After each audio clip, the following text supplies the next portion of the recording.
Hello, everyone. Thank you for tuning in. I am Jaylee. This is Jaylee's Corner. And today, child, we're going to get into a crazy situation that is not only happening here in Detroit, but it is happening in other places too. And in a part of me be feeling like these horrible, distasteful, horrendous situations be happening because we don't talk about it. Okay, the stories happen and we have all the evidence and no one discusses it. It gets kind of swept under the rug. So I said for 2025, I want to get into actual real stories going on across the world that we can get into. Look, we're not going to read them text shot. We're not going to do that, but we are going to watch a few of the testimonies. We will also hear about that man's past and just call out what's been going on in this Desire Harris situation and her grandmama child, the auntie, and then Jarvis Butts, who is her quintessential non-uncle, okay, who, in my opinion, targeted her because he saw how unprotected she was. And this happens again to all people across the world, child. Now, thank y'all for being here, okay, on this good old Saturday and stuff. But y'all, we're going to get into it. So get you some water, get you some snacks, okay? And we're going to have, look, I'm going to try my best to make this be as less traumatizing as I can make it be. We're not going to crack no jokes at the situation, but I'm not going to make this be too heavy, okay? But I still feel like, it needed to be discussed and stuff, okay? And y'all know to like, comment, share, and subscribe and all that stuff, because that's what we do around here on the corner. But yeah, now I'm here. Wait. Hey, y'all, how y'all doing? Hello, child. Look, I should have got my Jaylee's Corner shirt. Okay, so I'm not advertising for Old Navy. Okay, I just happened to toss on the Old Navy sweatshirt for today. Okay, so y'all ignore the Old Navy and stuff at all. I didn't think about that. But again, that's the cousin name, Desire Harris. Okay, in my opinion, victimized by Jarvis Butts. The grandmother and auntie ignoring red flags. Okay, and that man is evil and he did it. Okay, he did it. The auntie ain't nothing. And we can't forget in this situation, Naziah is a child. Okay. I feel like when I've been seeing coverage of the case all over, I need more people to remember, to repeat, and to say she was 12, had just turned 13. Okay. So I don't want anyone trying to mature her based on those crazy, disgusting texts. I don't want anyone to forget. She was 12. Now she has been missing since January 9th of 2024, and she had just turned 13. I believe she had turned 13 maybe around September of 2023. But per the text messages that came out in the court case, child, because again, this man is in court. Okay, he's behind the bars right now.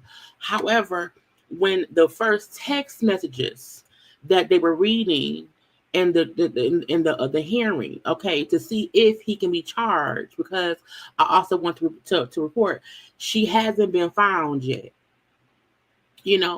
But the text messages started in 2022 when she would have been roughly 11 years old. Okay. And let's be clear. If text messages started in 2022, that means stuff started before then. That's just when they can pull the text. Okay. Meaning this man been a monster forever. Okay. And meaning her whole family failed her. Okay. But look, hi to all the people in here. Look, when the story started when she went missing last year in January 2024.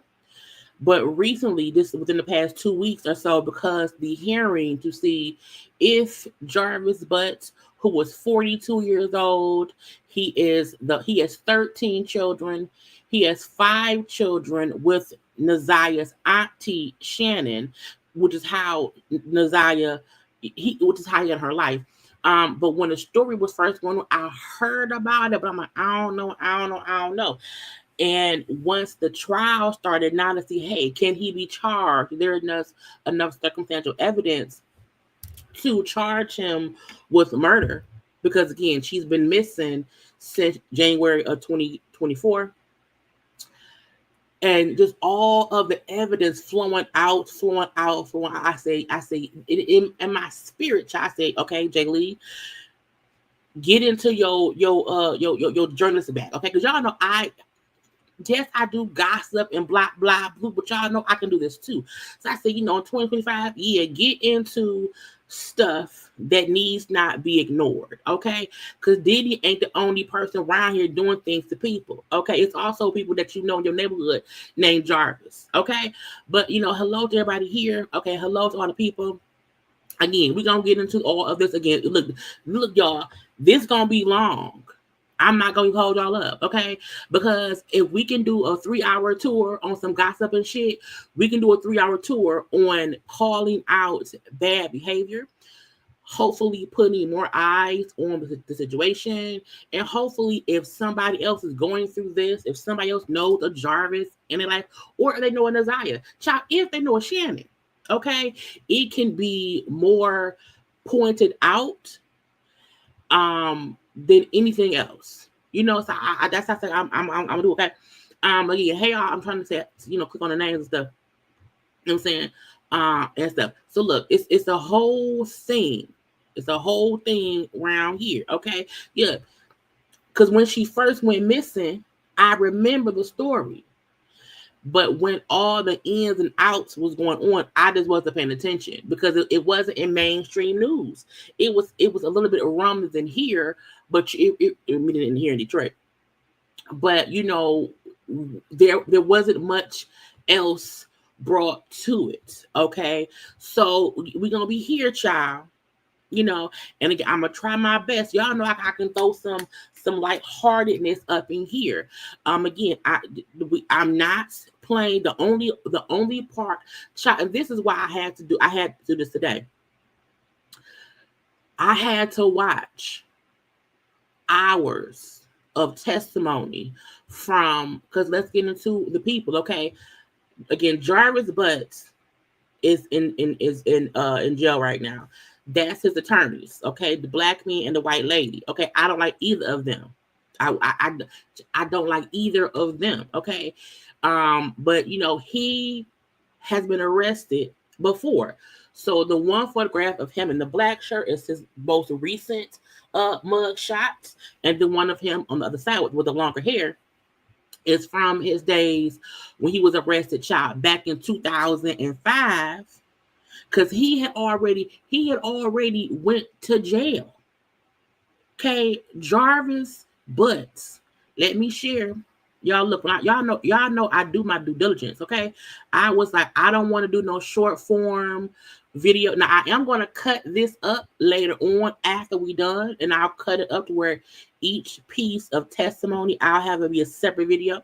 Okay, but today we're gonna just get into it all. So again, Jarvis was already arrested. Okay, then y'all know here we have Otis, the Michigan Department of Correction. Okay, the offender tracking information system. Look, if you wherever you live, whatever state you in, okay, whatever state you in, always know how can you look up criminals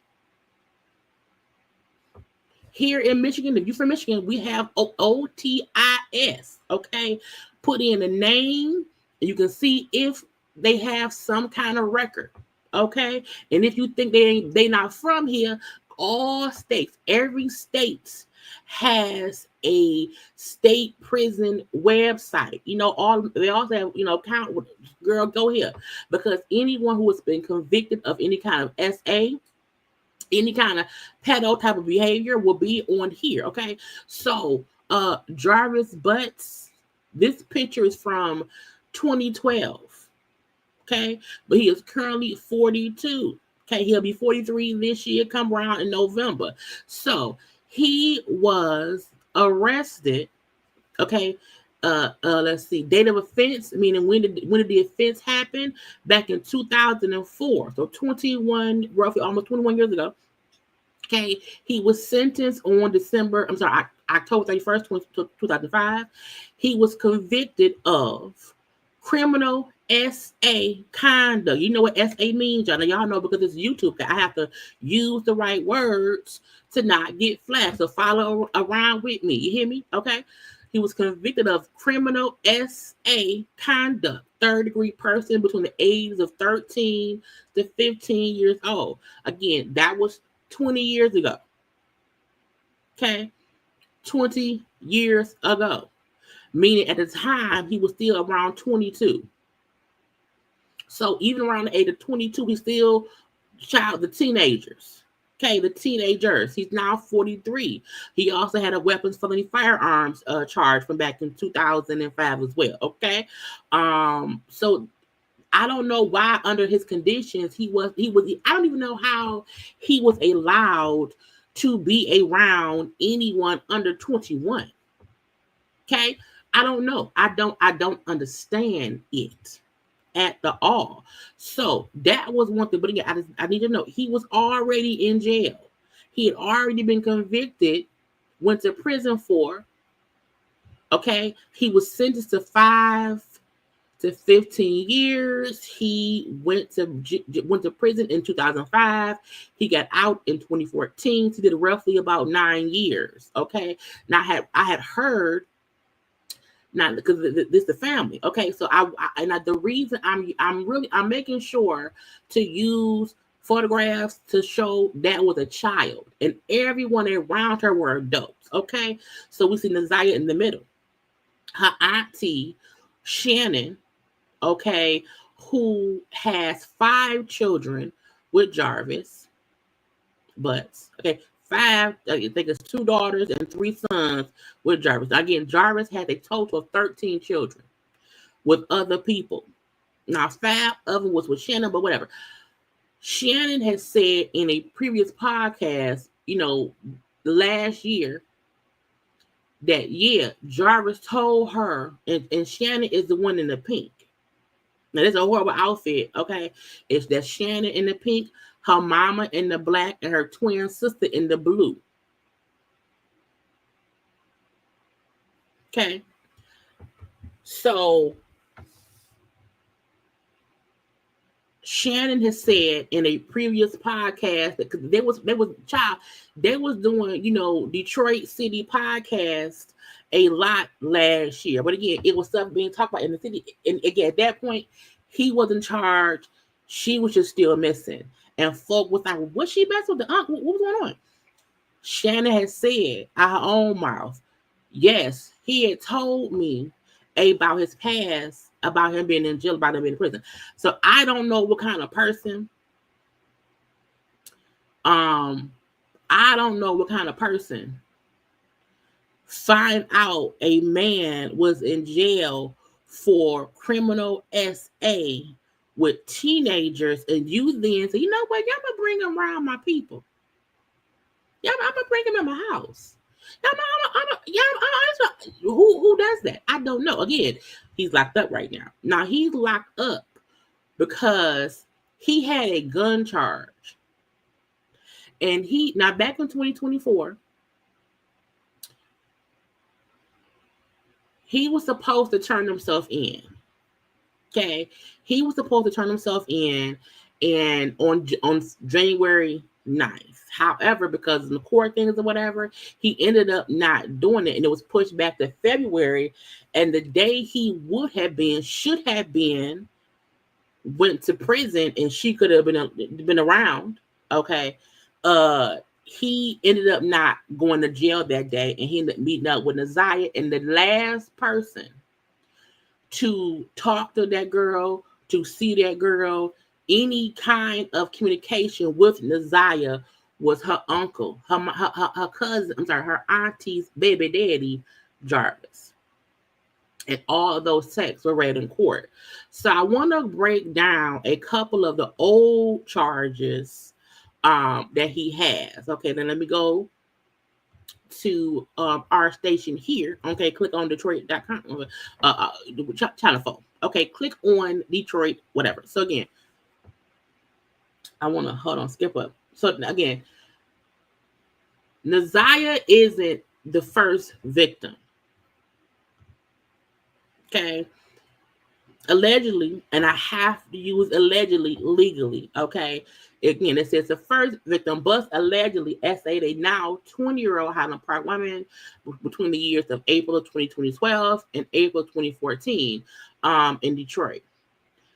The person would have been around 8 to 10 years old at the time. Okay. He was charged with one count of first degree, SA, person under 13. And then 3 counts of that same thing for person under 13. Okay. Second victim, a now 13-year-old. Okay. Allegedly SA by Butts here in Detroit from sometime between July 2015 and July 2017. Person would have been between 4 to 6 years old.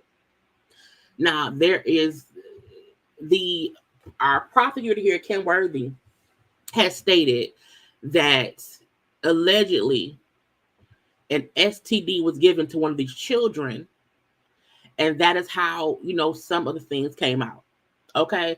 So again, that is the reason why I'm saying, hey, let's have a conversation about things, because when you ignore it, because again, had anybody been saying back in 2015, back in 2012, back in 2017, hey, don't let nobody be around this boy. Okay, this boy can't be trusted. I don't care if he light skinned with long hair that looks silky smooth. Okay, he can't be trusted. But no one did. Well, you know why? Because sometimes things happen and no one talks about it. Okay, no one discusses it. So I said, well, child, I'm gonna have to discuss it. Come book a crook. So then we had the third victim, and this just means that we know of, because Kim Worthy, who was again our prosecutor here, she said, this is just what we know. Okay, this is what he do. He also gets with women who already has children to be around children.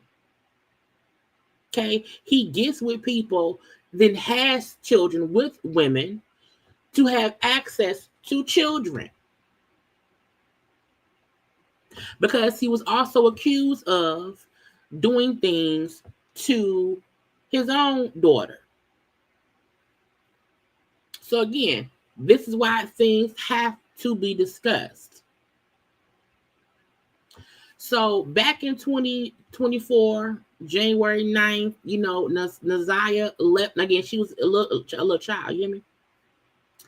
And she was leaving school, okay? Leaving school and allegedly went to go meet with Jarvis. And again, she has not been seen since. Now, the key people in this court case that we were hearing, because again, the purpose of the court case right now was she has been missing for a whole year. Naziah Harris disappeared January 9th. No one has seen her, heard from her, nothing. No phone call, no text, no social media, nothing. Even if she ran away, child, why ain't she on her social?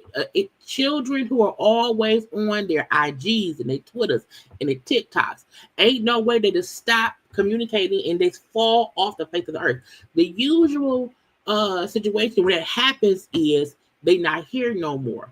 But because there is no body, they only found a jacket of hers, a shirt, and a shoe that she was seen wearing on the day she disappeared.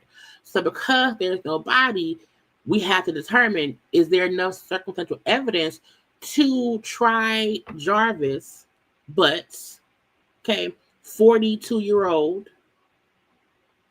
with her murder? Because per the text messages, she was pregnant. Per the text messages, he was Googling how to do home abortions. Per the text messages, I can't keep being in school pregnant. I'm going to fail my gym class because I'm 12, 13, you know what I'm saying? So all the text messages lead up to the idea of I'm about to go to jail for 10 months because he was been turning himself in. He was about to be sent to jail for the gun charge. He would have been gone, they said, from around January. He would have gotten out around December of 2024. And they're saying because of that, they think that he was making sure if I go to jail, ain't no baby here, and it's proof that I'm doing things with the child. Okay. So I want to first get into, again, the people who we don't hear, who I'm going to let play today. That man was in court the whole time, head down, mask on. Okay. And I feel like, first of all, you're the only person in there with a mask on. I felt like he wanted to hide his face. I cut all my hair off. I got my head down. I am sitting and hiding behind my two lawyers. So much so that people like, is he here? What is he? I don't see him. Okay. So the first person we see, the yellow, that is his sister. She's the only one who said something ain't right. Let me tell somebody. Okay, something ain't right. Then her grandmama, Naziah grandmama, we're going to cuss her out once we hear her testimony. Okay, then her auntie Shannon, who had the 5 kids by Jarvis, she ain't shit either. Okay, and then we have Jarvis's partner, whose name is King. We're going to have him King too. But King's baby mama sister spoke too. And the reason was the prosecution, the prosecution was smart because they know we don't have a body. We have to make a timeline showing her last days and proof that the only person who had her that whole day was this man. And after that day, no one else saw her at all. Now, we're going to also, Judge Aaliyah, I think it's Sabri. It was amazing seeing, this Black female, woman judge having to sit through the 4-5 days of all of this stuff and make a decision on if it can go to a trial by jury. Also, honorable mention. Now, I don't know the white lady name, okay, but she had to read the text between Naziah and Jarvis. And when I say she sat there and she child,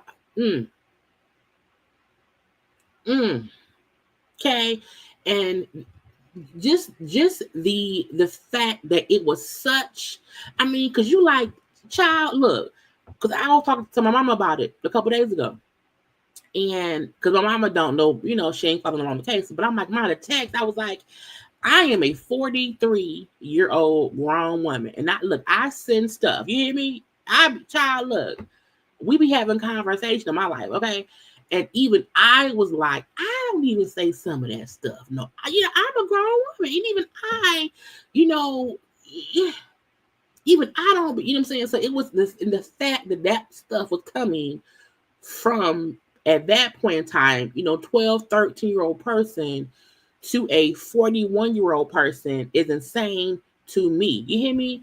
And I'm like, so the text messages was just proof of a sexual relationship between Naziah and Jarvis. I just want y'all to understand that. Think about you as grown women or men or whatever you identify as. And you are texting your boo, hey boo, I want some dick, baby. And he say back, I want some cooch, boo. You know what I'm saying? That was what was going on. Can I kick you? Just all of it. You mind, all mind, your head, body, soul, mouth, ass, cooch, all of that.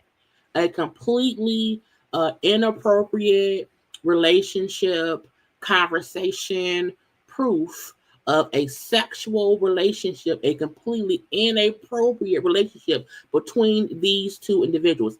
And I feel, that's why I said, I don't even need to play the text to y'all. Just go ahead and use your imagination. Okay, and I know how folk I just say, oh, some kids be real fast. No, grooming. Because even me at 12 or 13, I didn't have them kind of thoughts. Not at all. Not at all. So the text showing, that he was over there. They were sneaking around in the basement doing it, or sneaking off together somewhere doing it. Exchanging I love yous, and even seeing how he would play with her mind and ignore her to beg for her to then beg for his attention. Again, grooming. That's why I said before, the fact that the text did not start until the text they read in court started in like June of 2022. Again, she went missing January 9th of 2024. But I said that means stuff started before 22. Because that's just from the text they can put up was around here. Okay. So y'all, when I tell y'all, you have to be fully aware of who you have around your people. You fully be around your people. Okay. So I want to get into now we're going to start who I want to start with. I'm going to start with Jarvis's sister. Okay. I want to start with Jarvis's sister, she had went up to the shop because again, Jarvis, we're going to get into Jarvis' partner King too. So when I mentioned King is Jarvis's business partner. Jarvis was a mechanic. He worked at a shop here in Detroit. Him and his partner King then opened up their own shop and stuff. Okay, so that's that part. So the person we're gonna first hear from, I want to get into the sister because I said the sister, and that's Jarvis's sister. I feel like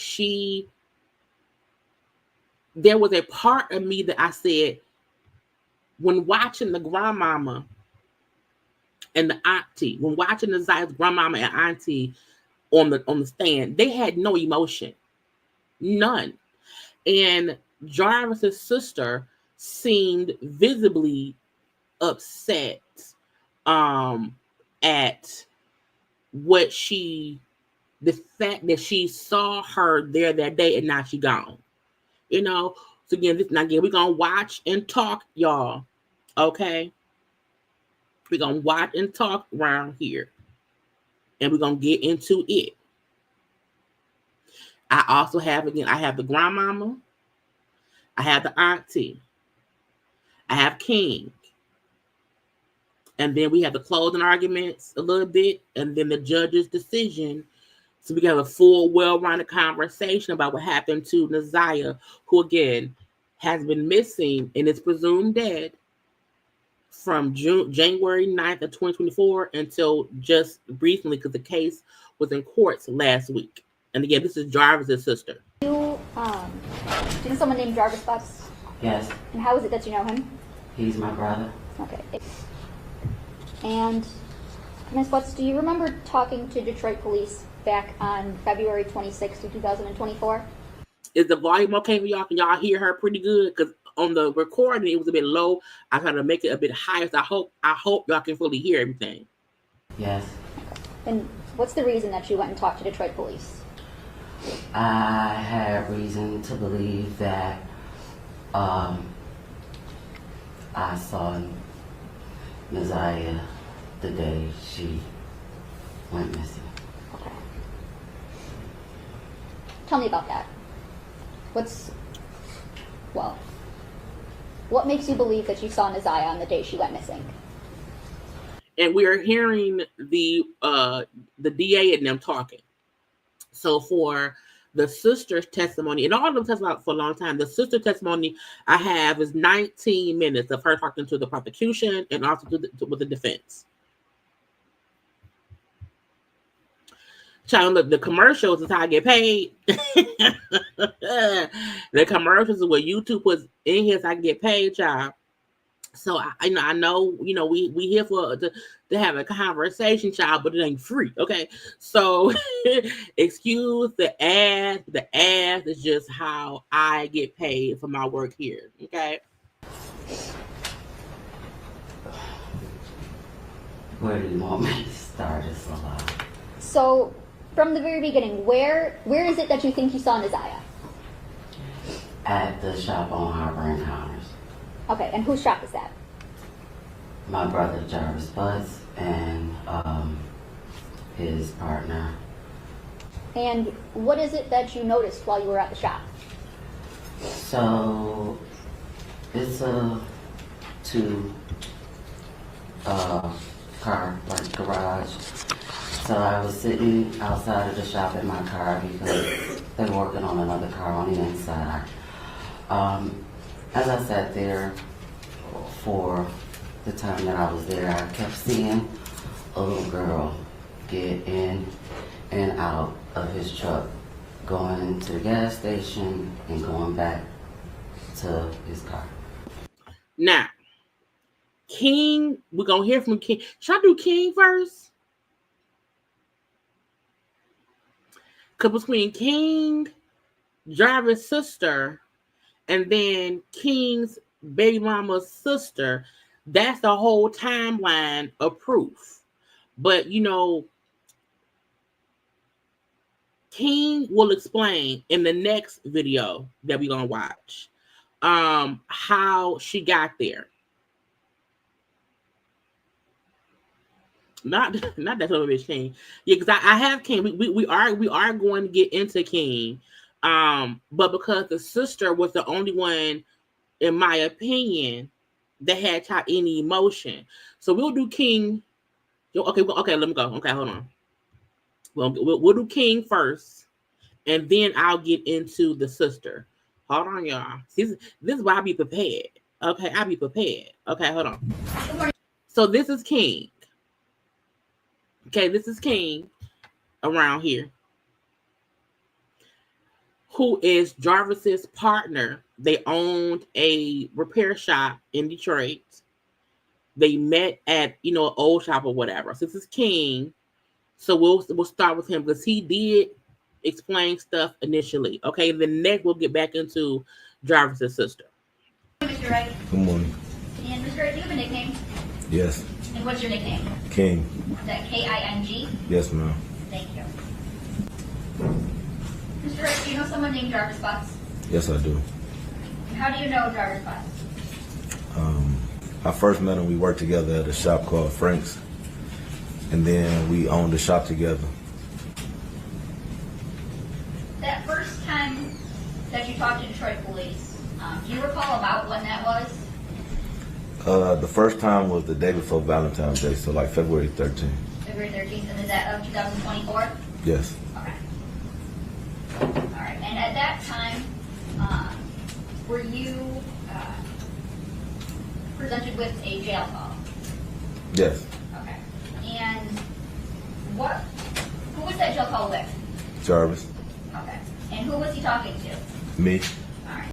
So yes, King is in jail. So King was in jail before. I gotta find out what his what's his real name. Hold on, so I can Google him on Otis. Okay, now because I don't know what his real name is, and when they said it in here, I didn't really pay no attention. But he was already in jail for something else. He got out of jail. He was on tether. Okay, so when all of this happening, he had a ankle monitor on. You know, now he is back in jail now because once the police came and picked him up to question him, that was an automatic violation. Cordell. But y'all know what's his last name? That was last because I can't, child. I should have been paying more attention. And I wasn't. But let me see, because I don't know what he was in jail for initially, but I know he's back in jail. Oh, hold on. Okay, come on, y'all, Cordell, right? Hold on, y'all. Let's see.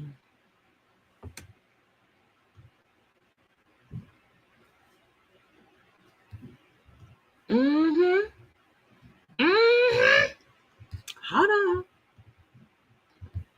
So Cordell. Okay. So Cordell Robinson Wright, I believe this is his birthday. So let's see. When he charged his tattoo, Lord Jesus. Let's see. Domestic violence or knowingly assaulting a pregnant individual. You beating up pregnant people? That's from 2019. Okay, now and that's a current, it say. And then that firearms, weapons, assault with a dangerous weapon. So his stuff again is from a minute ago too. Either way it go, child, jail. Okay, jail. Anyway, but yeah, that's what he was round up for. And again, he is back in jail because when the police picked him up to question him, that violated his probation automatically. What was the topic of that jail call? He called to ask would I receive a cell phone out of a truck for him. And were you familiar with what truck he was asking you to get it from? Yes. What truck was that? It was a Z71 Chevy Suburban. And did you know who that truck belonged to? Yeah, his baby mom or somebody he was dealing with. Okay. And for the record, I am playing people's Exhibit 1. Now, we have always said to people, when you are in jail, the calls are recorded. I never, because during this hearing, they played a prison call between him and King, meaning Jarvis and King. There was also a prison call between Jarvis and another woman. I didn't pull hers up because I didn't care that much or whatever, and I felt like hers was inconsequential because it's mentioned in other parts of this.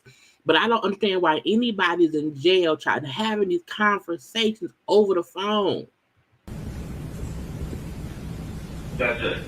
This is a one-time free 3-minute call from an inmate at Woody County Jail. This call is subject to recording and monitoring. Now listen. You straight? Yeah, that's my name. Now listen. Now the one thing I hated about this case is some of the recordings are so hard to hear. Even when they were interrogating Jarvis, the audio was kind of like, it wasn't good. They need some better microphones. So you listen hard to hear the conversation. So yeah, I'm good, Oh, shit, yeah. You got Tasha number, right? Yeah. So, Dig, I need you to call her one day, nigga, and get that truck up there, nigga. Get my phone up there back seat, bro. Oh, man. So, again, that was Jarvis on the phone with King from the prison, from the jail in Wayne County here, telling King, hey, I need you to call Tasha. Okay, had Tasha bring her car up to the shop. And I need you to then go in the car and get my cell phone out the car. There's a phone in the car. Get it out the car, bruh. Okay? Well, I'm going to get the truck up there. What will tell her? Tell her you got you fuck around and lost your car that there too when we was moving the radio. Okay. Now, You have 1 minute remaining for this call. reach behind that back seat. Yeah. So you reach behind that back seat, bro. The box right there. Straight behind the middle of that back seat, bro.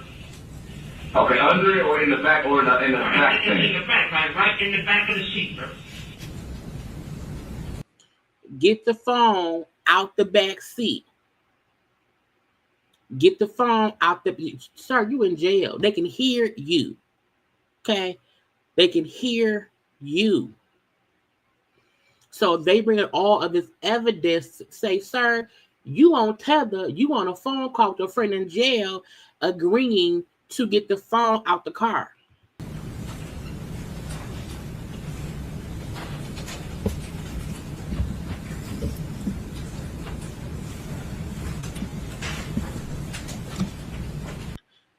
Look at the judge's face. Like this is not because the judge taking notes and all that stuff.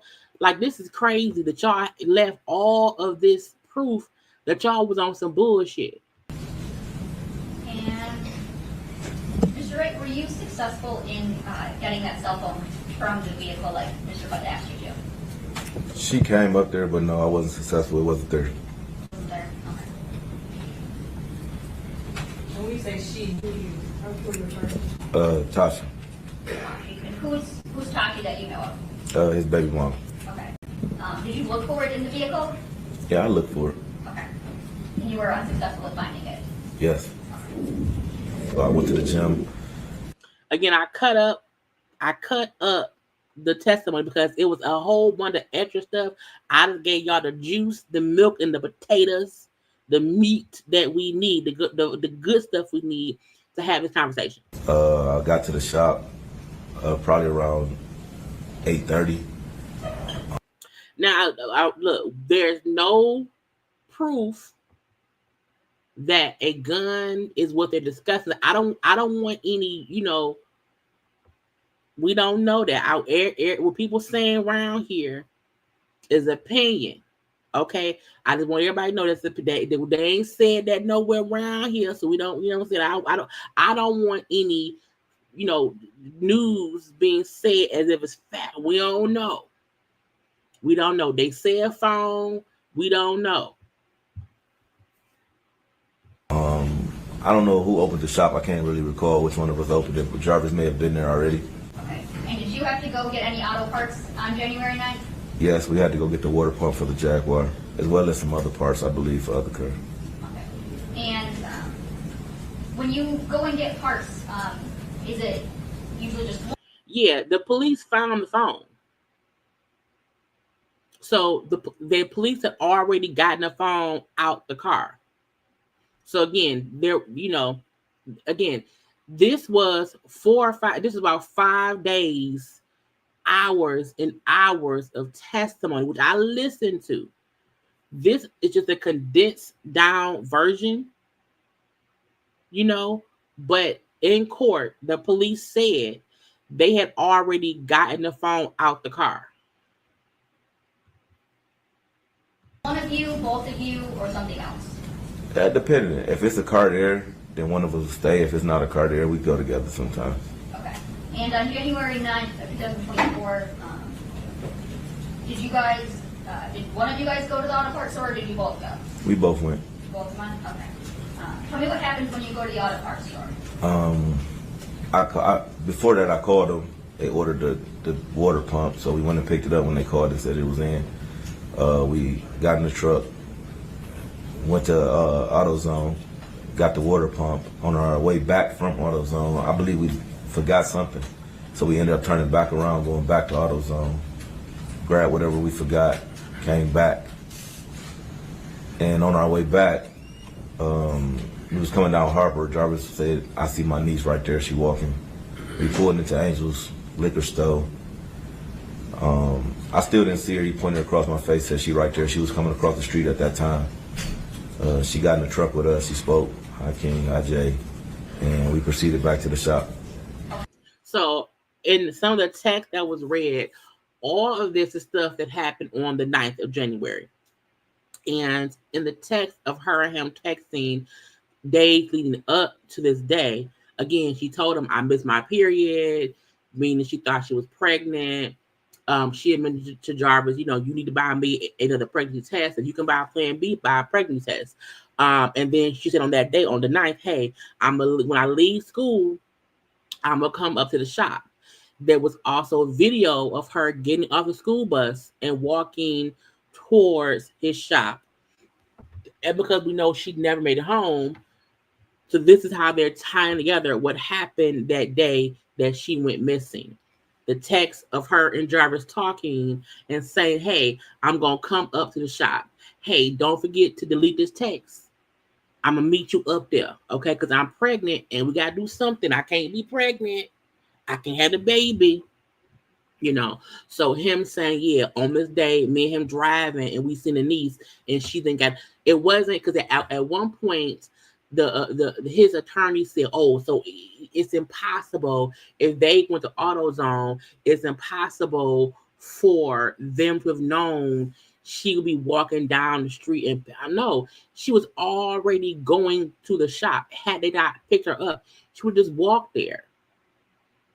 Jarvis knew she was coming, so the fact that they saw her walking toward the shop just meant he knew she was coming anyway. So that whole thing, child, again, but it's just a timeline of what happened.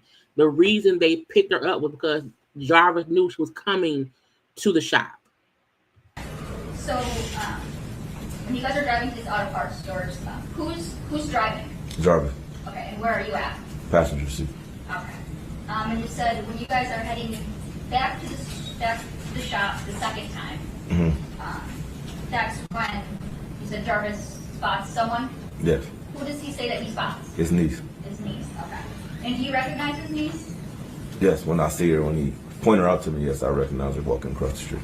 Okay. And so you guys pull over. Where does she get into the car at?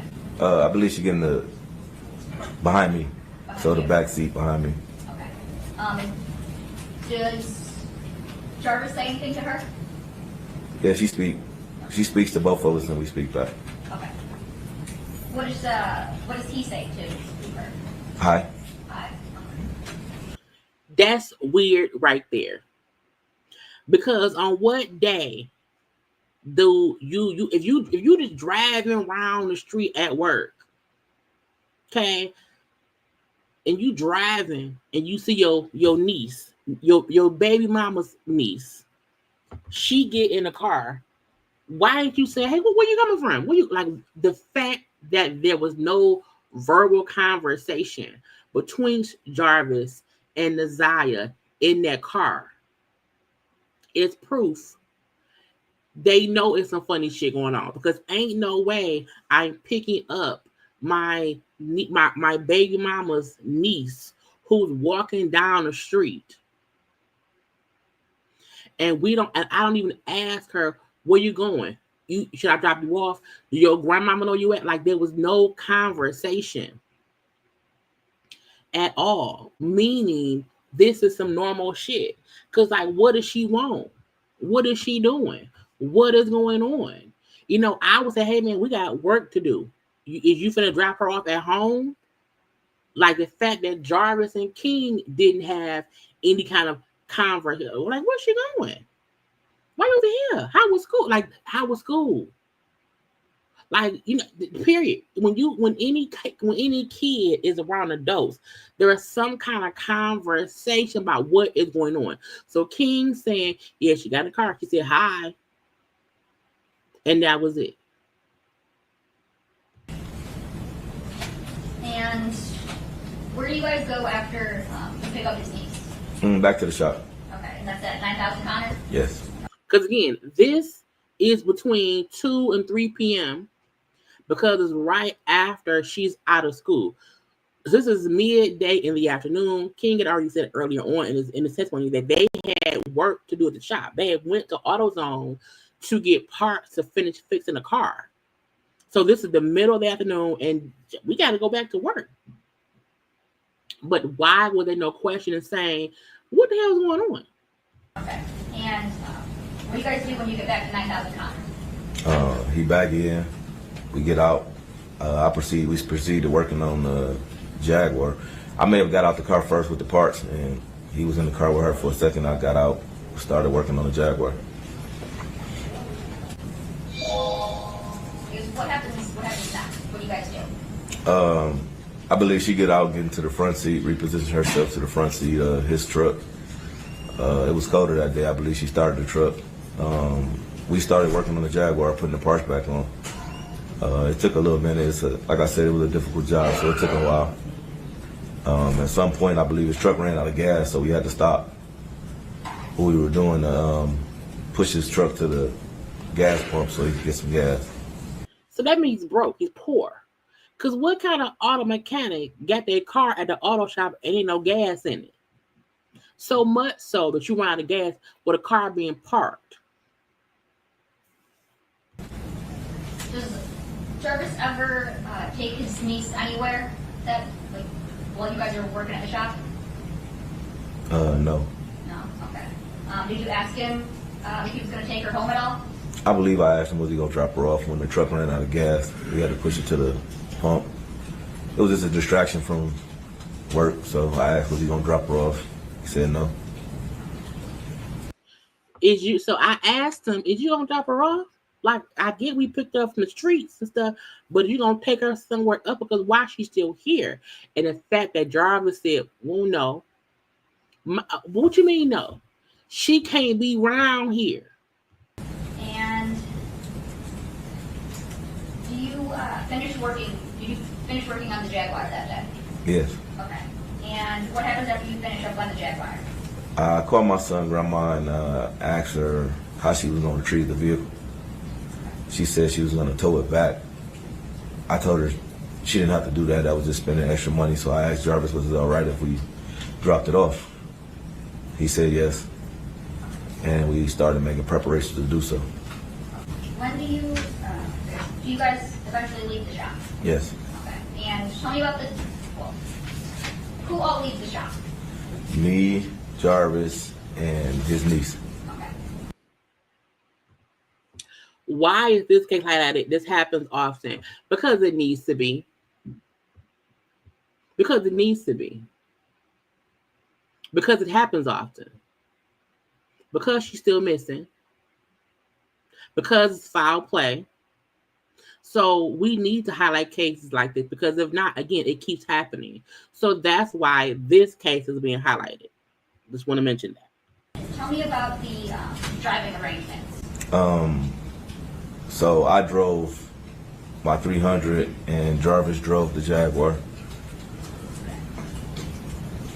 And where was his niece at? She was with him in the front seat of the Jaguar. So y'all taking your baby mama's mama car to Ypsilanti. Because y'all are mechanics. You're driving the car to Ypsilanti. You had to ask Jarvis because again, the car has to be driven up and make it back. But I'm like, what was the conversation on why is the 13-year-old girl riding with us up here? For what? And for why? And for who? Why would why is she even being allowed to drive with y'all up to Ypsilanti? Yeah, it's about a 40-minute drive, and that's on a good day to Ypsilanti here in the D. Okay, so that I was like, why did she drive? And did no one so the drivers ever call the grandmama or the auntie and say, hey, I got her with me right now? Do you recognize what I just handed you? Yes. Thanks. And is that a fair and accurate depiction of Jarvis's niece as you remember seeing her back on January 9th, 2024? Yes. Okay, and is that the same niece that went with you to Ypsilanti? Yes, it is. Okay. And when you get to Ypsilanti, what do? We get out, we park the car, get out, we go in. My son's grandma and I believe his auntie was there as well, so they greeted us. They'd spoken to him before, so they greet him. And then my son, grandma asked who the little girl was.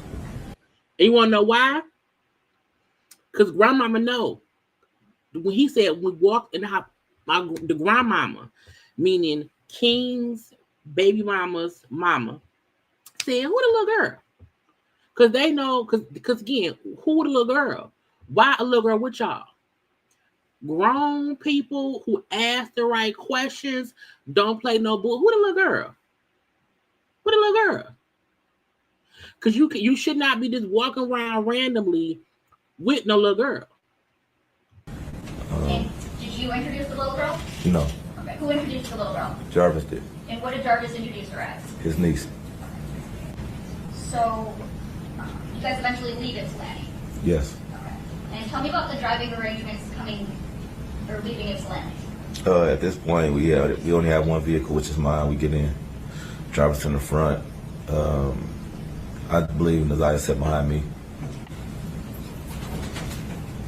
And do you recall about what time you guys, I guess, where do you guys go when you leave Ypsilanti? Back to 9,000 Connors. Okay. And you If the commercials are popping in, all you gotta do is rewind 10 seconds.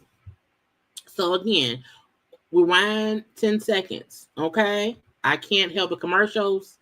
YouTube puts them in automatically. That's how I get paid. So again, if you're watching me live and a commercial pops on, if you just rewind it, 10, 15 seconds, it'll play what I said. And you still will be up to date, child. You will still be up to date. But I can't cut the ads off because I need to get paid. So again, if you're watching a little, rewind about 10 seconds and it'll still be here. Okay. recall about what time you guys get back to 9,000 Connor? Probably around 8:45. I was cutting it close on the tether. What do you do when you get back to 9,000 Connor? Opened up the shop door where he left. He left his truck in one of the bays, so we opened up that bay door. Went through the gas station because that's the way we entered the shop. Went through the gas station, opened the shop, opened one of the bay doors. I went to the back and started splitting the money that we had made for the day, and separating the receipts, etc. Where do you see his niece go? Getting in this truck, Do you recall where at his truck she got into? passenger seat, Is that front passenger, back passenger, or something else? front passenger. And where's Mr. Butts at? Back in the back with me, separating the cash. And when you leave, do you lock up the shop? No, I left first. You left first. Okay. So when you leave, who's still at the shop? Jarvis and his niece. So most of this testimony and all of the testimonies is proving the last person with Naziah is Jarvis. Because remember, the whole point of this hearing is Naziah still missing a year later. Who was the person that she was with? This man right here. So they're making sure that they're saying, hey, I left the shop. And when I left the shop, it was just Jarvis and Naziah. Okay, I'm on tether. I have an ankle monitor. I have to be back home by 9 o'clock. So I went home. and I ain't see her since. Do you see them leave the shop at all? No. Or have you seen Jarvis's niece, the one that was with you on the 9th? Have you seen her since January 9th, 2024? No. Now I want to talk about the day after that you guys went to FC, so January 10th. Do you recall if Mr. Butts was at work that day? I don't think he was. What makes you think that he wasn't? I believe he called me like 3 times, 4 times. No reason for him to call me if he was standing right next to me. Now, when they were asking him about if Jarvis came to work the following day, and he was saying, I don't think he was there because he kept calling me and we talked a few times on the phone. And if he's there at the shop, he wouldn't keep calling me. So I don't think he was there. The defense kept trying to, objection, and all this shit. I'm looking like, but it's true. If we work together, and this is from a year ago, so he may not remember that much or whatever, but if it's a year later, and I know for a fact you kept calling me the following day, you couldn't have been at work because you kept calling me. But defense was absolutely objection to a lot of this shit. Jarvis Butts ever mentioned to you about his niece being missing? No.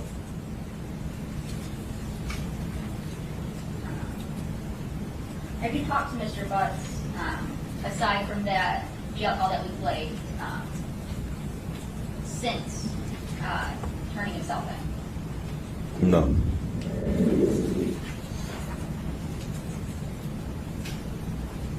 Now,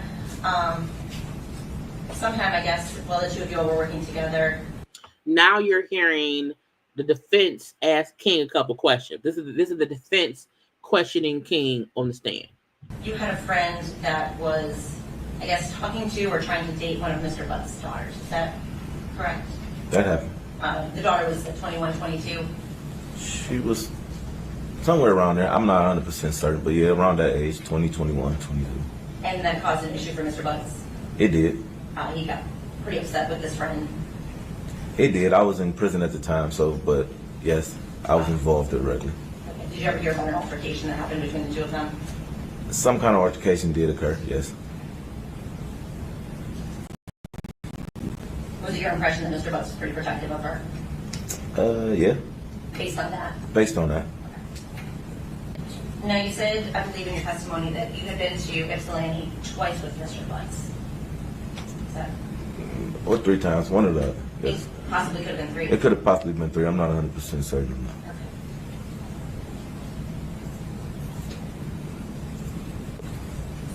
Now, in the time that you were at the shop on the 9th with Mr. Butts and his niece, did you see any inappropriate behavior or anything that made you raise your eyebrows between the two of them? No. What about any of the other times that his niece would have been there at the shop? Did you ever see any behavior that made you question or thought was inappropriate? I can't say I have. Now, we talked a little bit about this a few minutes ago. Mr. Butts was juggling a few different women during the time you knew him. Yes. And it's hard to keep up with all of his baby mamas. I mean, yeah, it wasn't my job, so yeah. And like he said, weren't his baby mamas. Right. Did you get the impression from Mr. Butts that he didn't want these women to know about each other? Of course. And a woman named Tasha was one of Mr. Butts' ladies. Yes. And that was one of his baby mamas. Yes. To my belief, yes. So there was some discussion about a phone call between you and Mr. Butts while he was at the jail about his phone, right? Yes. And after that phone conversation, Tasha actually came into the shop to get some work done on the car. Yes, he came to get a oil change and a headlight. And that's when you went and kind of looked for the phone. Yes. Now, you didn't really want Tasha to know that you were looking for the phone, right? Of course not. And the reason for that was? She's going to wonder why I'm looking for a phone. And was it your impression that Mr. Butts was afraid it would reveal that he was talking to other women? Of course. And so you're trying to help him keep peace? Of course. Now, it made me mad that the defense is trying to say, well, no, the only reason that Jarvis wanted King to get their phone was because he didn't want the baby mama to know he had other people. I'm like, first of all, the man Jarvis has 13 children. Okay, by different baby moms. Now we know Shannon, has 5 kids with him. However, that man got 13 kids. Most of the women they had on the stand knew he was a child messing with other people. So I feel like the defense trying to say, oh no, the phone is trying to insinuate the phone really had nothing to do with any stuff between him and Naziah. It's really him trying to make sure that the girl don't know he cheated. Get out my face. Okay. So that was King testifying on basically how Naziah got to the shop, was round there with them, and again, we seen her. Now, again, back to Jarvis's sister, who was at the shop. Okay, so we now know the text between Jarvis and Naziah showed them talking about she's pregnant, she can't have no baby, they got to figure it out. I'm gonna come up to the shop when I got to school. We now see that Jarvis and King, picked her up and she was walking down the street. But this is because, again, when Jarvis was interviewed initially, Jarvis denied seeing Naziah, talking to Naziah at all that day. So they're bringing up all the proof that, no, sir, you were the only one with her, well, including King, that day. And do you know someone named Jarvis Butts? Yes, And how is it that you know him? he's my brother. Okay. And Ms. Butts, do you remember talking to Detroit police back on February 26, 2024? Yes. Okay. And what's the reason that you went and talked to Detroit police? I had reason to believe that I saw Naziah the day she went missing. Okay. Tell me about that. What makes you believe that you saw Naziah on the day she went missing?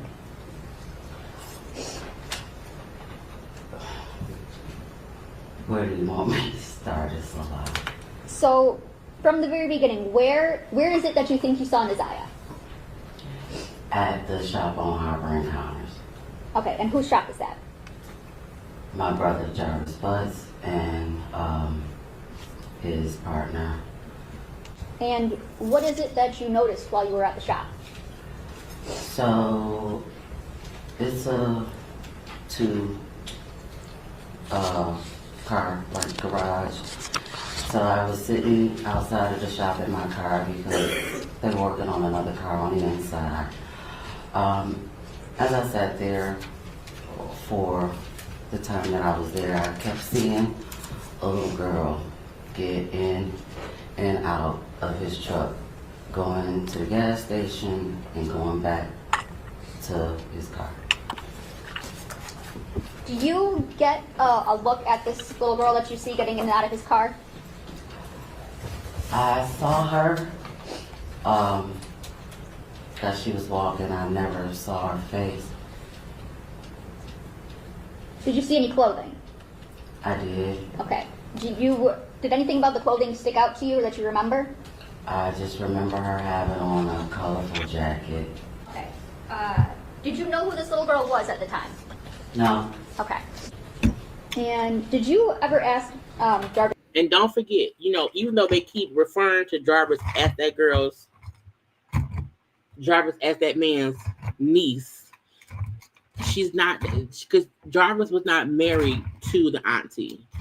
Jarvis just had 5 kids with the auntie and was always around. So his sister, doesn't even know Naziah. So, you know what I'm saying? That ain't her niece. I don't know who that is. This is who the little girl was. Yes. And what did he tell you? He told me, and I can't remember if it was this exact word or he said it's my partner's niece. or he said it was King's niece. Okay, But but you knew who he was referring to? yes, Okay. Did you think anything of it at the time? no, Okay. And Because remember, the day that people saw Jarvis and saw Naziah at the shop, no, she wasn't missing then. You know, there wasn't any news out that they was messing around. But again, Jarvis's sister still felt like, why is this little girl in my brother's car? That's weird. You know, why is it? Because I don't recognize her as any of my nieces. So why is she in his car? So the fact that even after she saw this, and it's now a month later, Naziah has now been missing. She's like, wait a minute, was that the girl I saw? what is it that made you think something? Was there a time where you thought something different? yes. Okay, and what is it that made you think something different? I received phone call, well, a video call from one of his kids' mom, and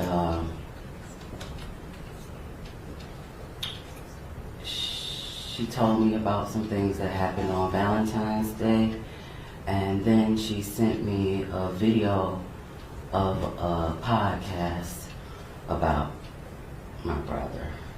Okay.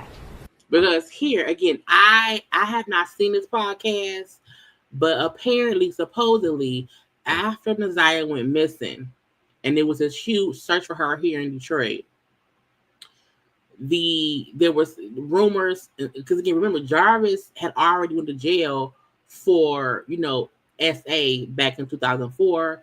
He had also been accused of stuff, within the same time frame. So his sister saying, I'm being told things from one of his baby mamas. I would then send a podcast that was just talking about stuff or whatever, but it's all stuff she did not know. And what did you do as a result of receiving those things? I called Shannon and I asked her for Sergeant Jones' phone number. Meaning, as soon as I realized that little girl missing, I'm being told my brother had been doing things. I'm hearing a podcast with these accusations. Hey, Shannon, yeah, give me the cop number who looking for your niece. Okay, give me the cop number that's looking for your niece, because I need to speak to the police immediately. So I don't want anyone wondering why didn't she do things the day at that shop. At that point in time, no one knew of nothing. Naziah wasn't even missing then. But even her saying, she wondered, why is that little girl in the car? And and Jarvis said, oh, that's my partner's niece. Now I think she probably meant, did he mean partner as in my girlfriend's niece, or partner as in King niece? But she said, like, I can't remember exactly what his exact word was, but it was like a partner and niece. Okay. And who's the Shannon that you called? His kid's mom. Shannon Harris? Yes. Okay. Do you do anything before you go and talk to Sergeant Jones? Yes. Okay. What is it that you do? Okay, so after having a conversation with Shannon Harris and his other kid's mom, I was informed that his partner King, I guess something happened where the Objection, this is hearsay. Now I told y'all before, the defense child kept popping in objection, and stuff. So at point in time, it was hard to not get frustrated with them for calling for, it's like, child, shut up. There's not a statement yet, Judge. Being informed. I'm not sure what she's even about to say. Okay, just to the extent that it's informed of someone else's statement. You might have to object in a couple moments. You need to speak up. If you could stand up Please. and make your objection. Yes. So the judge was saying to the defense attorney, you're saying an objection and I don't even know what she was about to say. You're objecting before how are you objecting? You don't even know what she's gonna say. So I can't, I don't know what to say. Just objecting to the fact that she was informed of something. It appears this might be hearsay, but we'll see. Yeah. Could you finish what you were saying? I don't know where you're going with this. I'm trying to remember where I left. Okay, so after talking to Shannon Harris and his other kid's mom, I was informed of some things that had taken place Valentine's Day. So they told me that his partner King. Okay, so at this point, this is hearsay. They told me, and the lack of personal knowledge to the things that she was informed of. Can I finish? 1 second.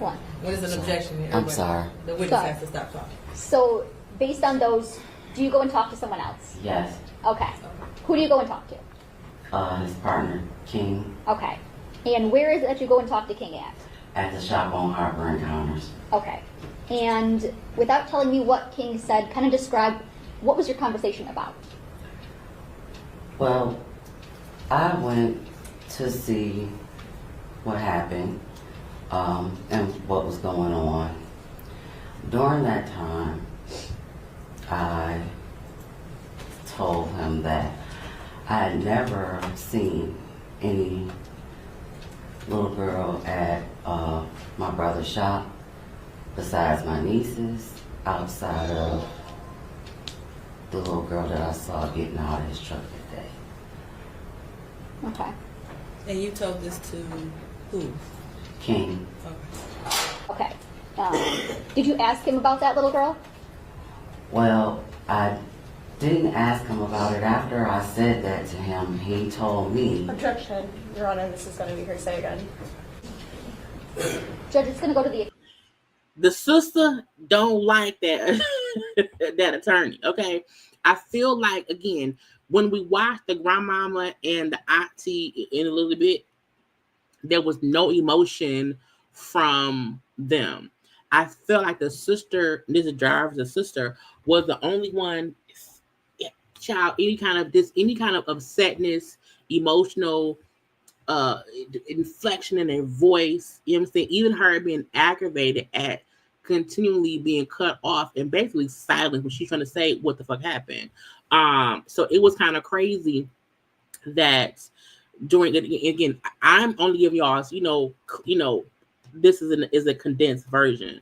The defense kept doing it, and I think the sister, like, I'm trying to express what happened, what I was told, which made me think this, that, or the other, and bitch, you keep objecting to me talking.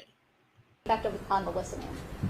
There could be an exception. I don't know what she's saying. So you might as well just stay standing up. Go ahead, say what you were going to say. After I mentioned to him that I had only saw my nieces and one particular little girl, he then told me that that was Naziah that I saw that day and I was there. So I would object then. And even if you see her breathing, it's like, damn, the day she went missing, I saw her. And could I have done something? Should I have said something? I felt something was weird, but I didn't do enough. You can tell that she feels like, damn, could I have saved her life had I just, I don't know, asked another question? And now that she has testified to that it is hearsay, and that it is being introduced for the truth. Judge, I would say that it's actually a statement of identification. This is not an identification that she personally made. She's just being told. I mean, she saw Naziah that day, so it's... She didn't know who it was. I mean, she had no idea who this was. That's not her identification. So it is hearsay. Okay. So, without saying what King said, were you informed of anything about a little girl that you saw on January 9th, 2024? Yes. Okay.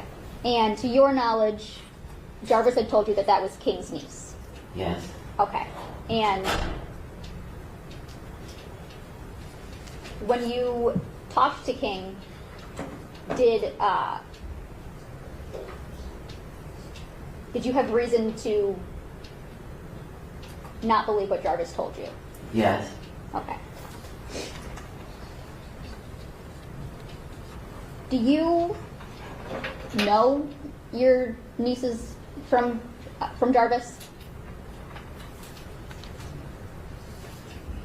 Sorry. That is a poorly worded question. I am sorry. If that was your niece, would you have recognized her that day? Yes. Okay.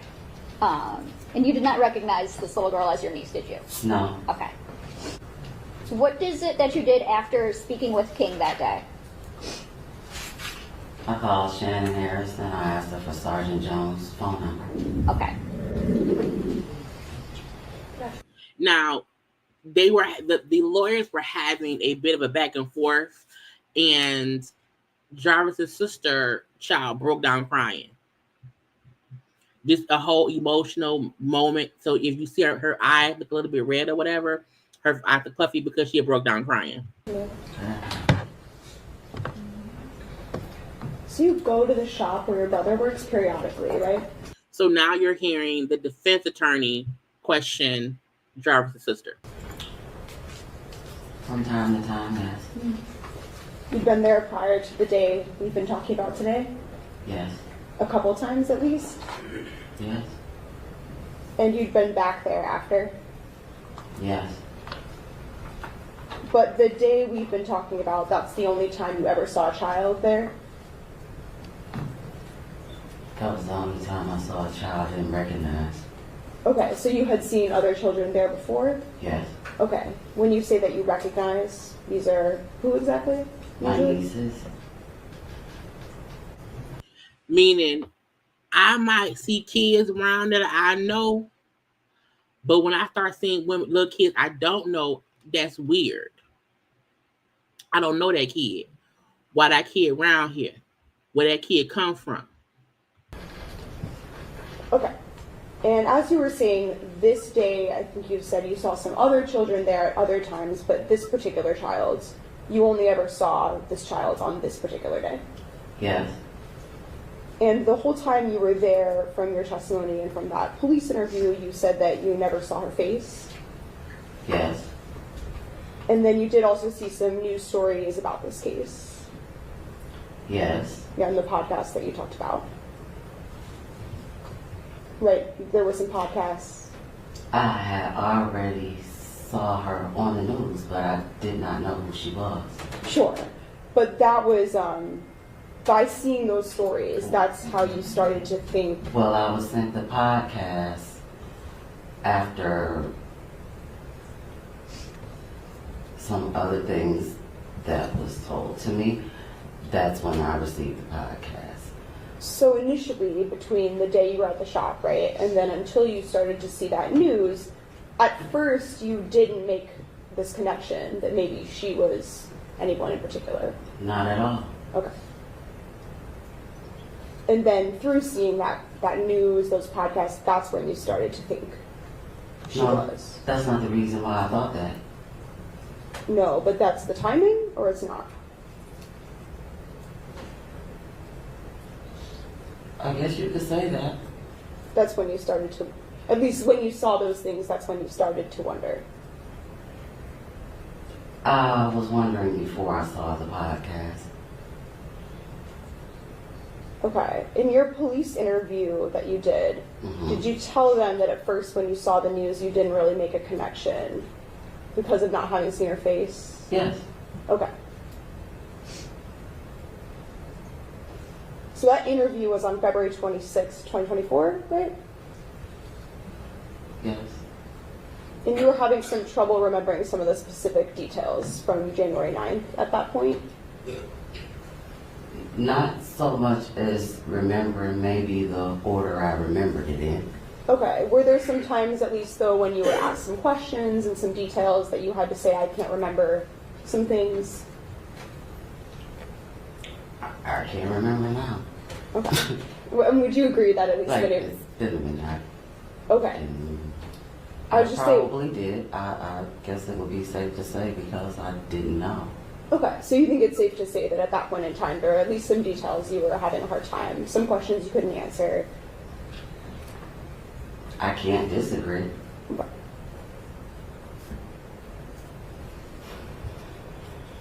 And it was pretty close in time, shortly before that police interview, that was when you first started to think that maybe this girl you'd seen at the shop had been Messiah Harris. Can you repeat that? So the first time you started to think that maybe that child, the one you saw, maybe that was Messiah Harris, that was pretty close in time to the police interview. Maybe about a week or so before. Okay. I believe, does it sound right to you that I think you told the police that it was on the Thursday prior to the interview? Whatever the Thursday was after Valentine's Day. Okay. So probably February 22nd. That was the Thursday prior to your interview. Okay. And then when you were at the shop, you primarily saw this child while she was inside a truck, right? I didn't know it was a child in the truck until she kept getting out. Okay, but when you saw her, she was in a truck? I saw her getting out the truck, yes. And were you inside your vehicle? Yes. You arrived in the daylight, right? Yes. And that's, I think, what you're referring to, right? Initially, that's when you didn't yet know somebody was in the truck.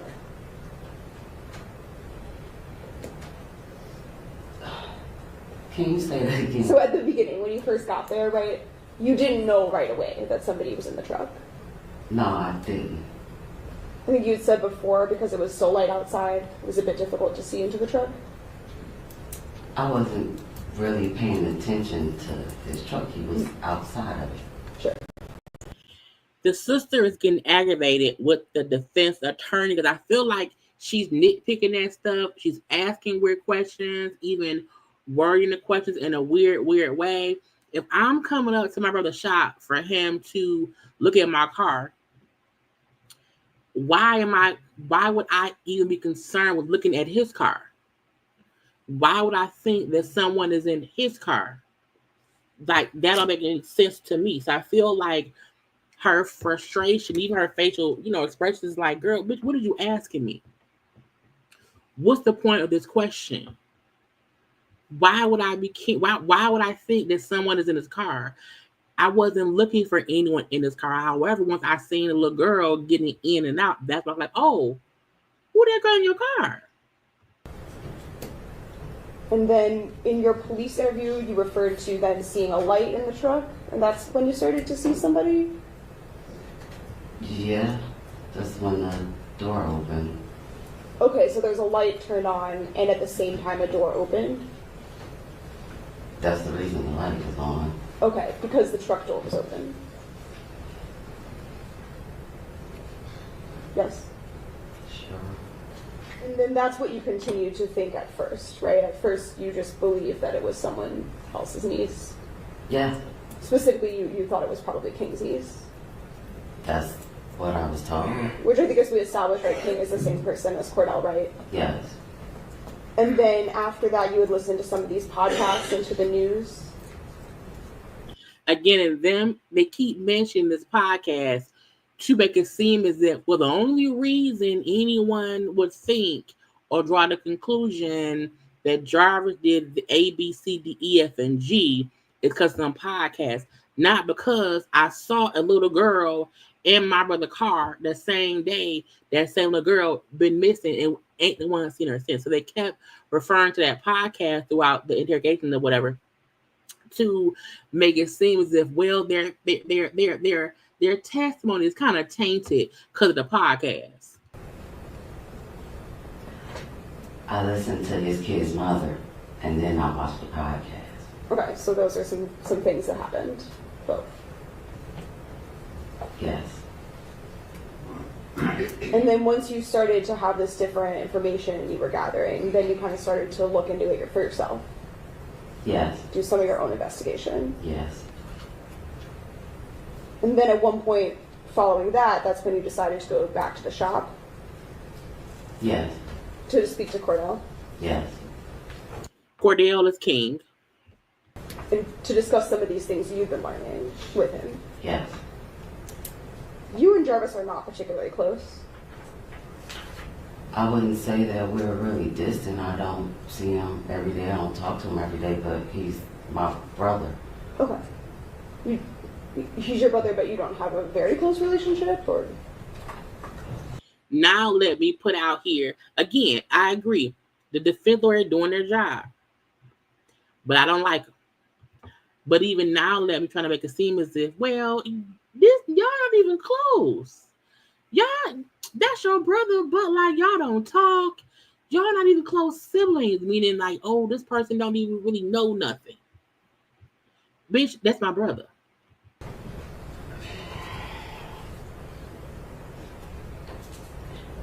He's my brother. Okay. What about with his children? Are you close with his children? Some of the ones that I know. So he has 13 kids, right? I have no idea. Do you have an idea of around how many kids he has? A lot. Okay. The child, them his kids. I don't know. If I know of maybe 13, but my thing is, if that man got 13, he probably got 50. Do some of them live with different mothers? Yes. And you don't spend time with all of them? No. So which ones do you know? I don't want to say their names. They're minors. Okay. And I don't want to disclose their identity. Could you just give like a number instead? How many do you know? I'm counting. Like, bitch, let me count. I gotta figure it out. Don't rush me. About 8. So when you say 8 that you know, does that mean 8 that you have like personal contact with? I have. Okay. When is the last time that you've seen any of them? About 2 months ago. Even asking somebody's sibling, hey, your brother got 13 kids. Are you close with all 13 kids? Bitch, is he close with 13 children? Do he see 13 kids every day? How close is he with his kids? But again, to me, this trying to make it seem as if this ain't even really a close sister. You know, maybe they beefing out. You know, maybe they not that cool. But her like, girl, leave me alone. Were you and Jarvis raised by your grandmother? For the most part. And were there some events surrounding her death that related to your relationship with Jarvis that impacted some things? No. That meant Jarvis told that bitch, I don't like him because of some grandma left me in the wheel. Okay, the lawyer asking, did something happen when your grandmama died that made y'all not be too close? No, bitch. No. Okay, I have no further questions. Thank you. Can you redirect? Yes, Judge. Ms. Butts, you said that there was another reason, there was a different reason that you thought that it was Nazai that you had saw that day. So, am I? Yes. Can I speak for What is okay, that? Yes. So,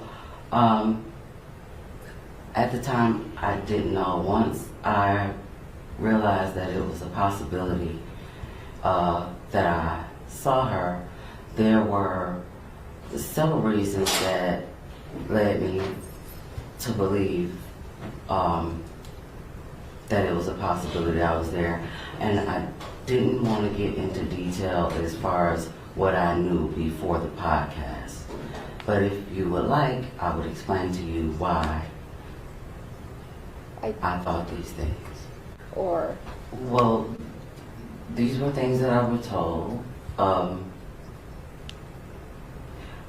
And after asking the questions that I needed to ask, I came up with the conclusion that it was a possibility that Nazaya was the little girl that I saw that day. Okay. Thank you.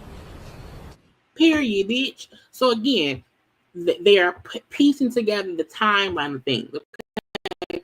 Because remember, Jarvis at first was saying he didn't see Nasiah that day. She wasn't around there that day. He didn't talk to her that day. He didn't text her that day. That's what he first was saying when he was first being interrogated. Okay, so they're just putting people on the stand saying no, she was.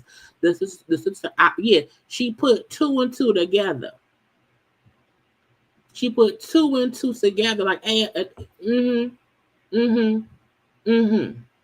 Okay, now we're gonna get into, because again, because someone said earlier, did they leave her up in Ypsilanti? Could that be what it is? It's like, well, no, because King, recent time, who told y'all they drove his baby mama's car up to Ypsilanti with Nasiah with him. This is, again, King's baby mama sister who was there, and she also saw Nasiah with them. Before January 9th, the Jaguar, correct me if I'm wrong, was towed to Detroit? Correct. Okay. And then on January 9th, did you see that red Jaguar again? Yeah. Okay. Who brought that Jaguar out to Ypsilanti? Cordell and Jarvis. Okay. And was anyone else with Cordell and Jarvis? Yes. Who is that person? Nasiah. Now, remember, no one knew her name at the time. Everyone found out who she was once she went missing and was on the news and they seen her picture. So again, on the 9th, Jarvis' sister see a little girl at the shop. The sister saw Nasiah with them up in Ypsilanti. So because Nasiah was then all over the news, people are like, oh, that was the girl. We saw her that day. And I want to clarify, at the time on the 9th, when Cordell, Jarvis, and Nasiah came, did you know that that was Nasiah Harris? No. Do you know that now? I do know now. Okay. And is that based on information you learned or seen in the news and things like that? Well, it was based on when the detectives came to the house to question us. That's when I found out who she was. But at the time on the 9th, you didn't know? Mm-mm. Is that a no? No, yeah, it's a no. I did not know. Now, let's talk about when they came out on the 9th, January 2024. What was that interaction? How long did it last? Can you kind of take me through, start to finish, their visit and delivering the car? So they came, they delivered the car. They were talking to my mom about what was wrong, gave her the invoice. It was just like a regular day. When they came in, they sat on the couch for a few minutes. Nasiah was sitting in the chair by the TV. We spoke, very brief. Asked her if she wanted something to drink. She didn't. My 6-year-old son ran up to her, the dog. It was just very mellow. They sat there, we talked about the car and stuff. We talked about my nephew. Cordell was trying to wait till my nephew got out of school, but because he was on tether, they had to leave, so they didn't get to stay. Again, time frame. Right, come on now. The perfect example of how you present circumstantial evidence. You have enough of it to make a true connection of a crime that probably happened. You have multiple people who have a timeline that coincide with telephone calls, text messages, the tether that's tracking King, all of that. And even her saying they came in, say hey, sat down. Again, it was a regular day because at that point in time, no one knew of any of the other BS going on behind closed doors. Long enough for my nephew to come. And your nephew would be Cordell's son? Cordell's son, yeah, correct. And again, Cordell is King. Did you talk to Mr. Butts about Nasiah? Did he introduce her or anything like that? We just asked, hey, everybody spoke. He said this is his niece, and that was pretty much the basis of it. I cannot remember if he said her name or not, but he did introduce her as his niece. And so, just to be clear, not sure about the name, but he said this is his niece about Nasiah. Mm-hmm. Is that a yes? That's a yes, I'm sorry. Okay.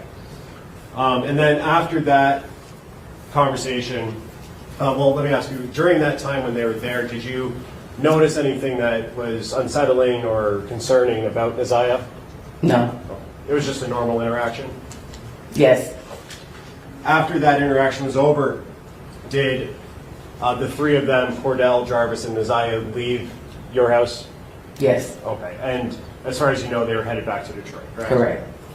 So we do know that Isaiah was up in Ypsilanti with King, with Jarvis, and they at least left their house on the way back. We know King told us they did drive back. And we know that because King's tether, the tracker, tracked him being back in the city. So I don't believe that they left her up there. I don't believe anything happened in Ypsilanti only because King's ankle monitor, he had to get back in time. And at any point, did you look up why they were there or look up any information about this case? Yeah, after they left. After they left. Mm-hmm. Okay, and what did you look up?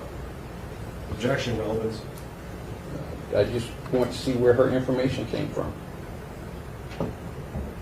As long as the results of what she looked up. I want to see the information that she had that go into her testimony. Go ahead. There's obviously there's podcasts out that are a bit unfavorable. It's not obvious. I don't know. Okay, you don't know. Because even the defense attorneys kept mentioning this podcast. Even I haven't fully heard the podcast. I heard little clips that was like on TikTok of this podcast that they I feel like there is like a 7 Mile type of podcast that is. I don't know if she called into that thing when they discussed it or whatever. But even I haven't fully heard. So the judge saying it's not as obvious, this podcast, because I haven't heard it. The judge hadn't heard it. Okay, she's a damn judge. So, but the defense attorneys kept mentioning this podcast. All I seen of the podcast was Shannon saying how, my mama ain't guilty, you know what I'm saying? And yeah, I knew, Set My Radio. But I just heard the Auntie Shannon just saying how, Jarvis did let her know about his past and how she felt like, oh, he can get a second chance, okay? But I don't listen to Set My podcast at all, and I didn't care. But the judge's point was it's not an obvious thing because I haven't heard it, and I'm the damn judge here. Okay. What did you look up? I looked up Mr. Butts' oldest record. Okay. But I tried to type in his name, I typed in Cordell's name, tried to see if anything came up. At that time, there wasn't anything posted, but I didn't find much, other than his record. Okay. So that was them just saying, hey, yes, Desire came up here, but she left. She left with them. I don't know. Now, do I want to do the grandmama or the auntie first? Let's do the grandmama. Let's do Nazia's grandmama. So, when my thumbnail get the grandmama and the auntie, because to me, those are the main two adults in her life that failed her. Because the grandmama is the one who, adopted her in. Because again, the Zaya grandmama is her mother's mother. And she, to me, failed everyone around her because the simple fact that your daughter, Shannon, even had 5 kids with a pedo. She don't have the gift of discernment in her own mind. So, but again, let's do the grandmama first. Okay. But look, y'all take 1 little minute, little minute, and like the video.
Okay, we back.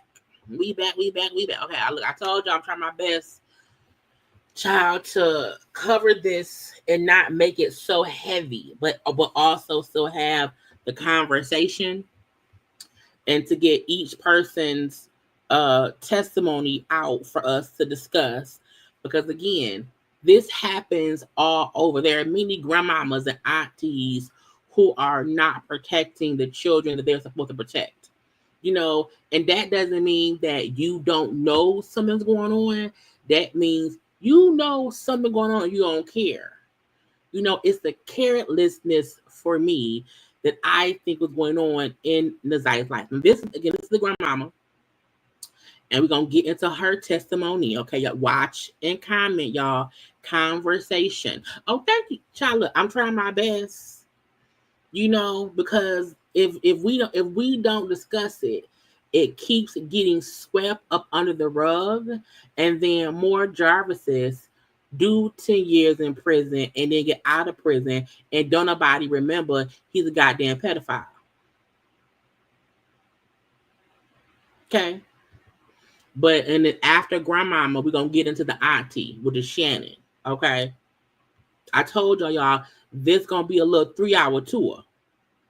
Okay, if we can have a 3-hour, 4-hour show about gossip and bullshit, we can sit here and have a whole conversation about a real story here. I want to talk about, let me ask it this way. Did you know someone by the name of Jarvis Butts? Yes. And do you see Mr. Butts in the courtroom today?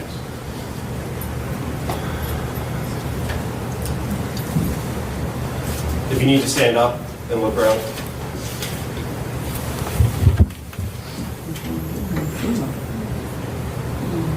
I don't see him. Do you need glasses, ma'am? Yeah, my daughter has my glasses. Okay, Judge, may I take a moment to go get her glasses? Yes. I said, bitch, what? Now, I told y'all I wasn't going to crack no joke, but I said we're going to have a little bit of fun, a little bit around here. When the grandmama, it's like,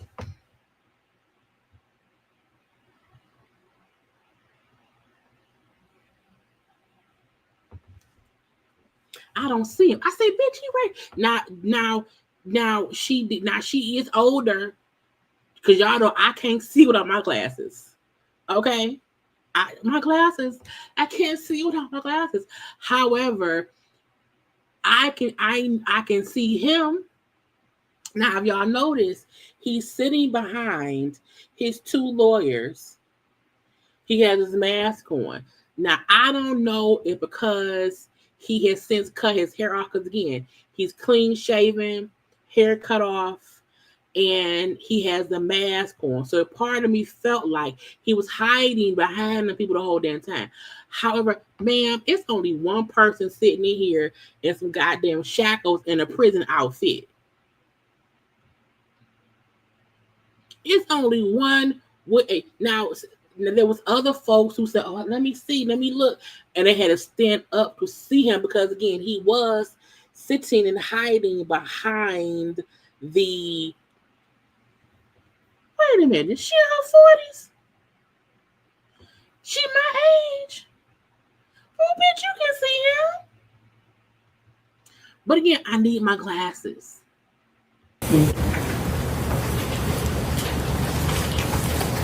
And you could just stand up and take another look around. Okay. Yes. Do you see Mr. Butts in the court today? Yes. Could you Yes. point to him and identify a piece of clothing that he's wearing? Green uniform with the blue mask. For the record, the witness has identified Jarvis Butts, the defendant in this matter.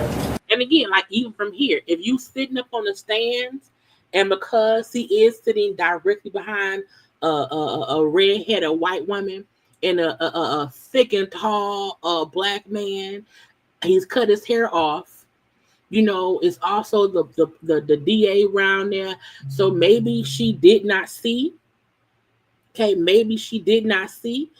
Thank you, Miss Doniva, for the cash app. I appreciate that. I look if y'all want to cash at me, and I don't ever like look my eyes.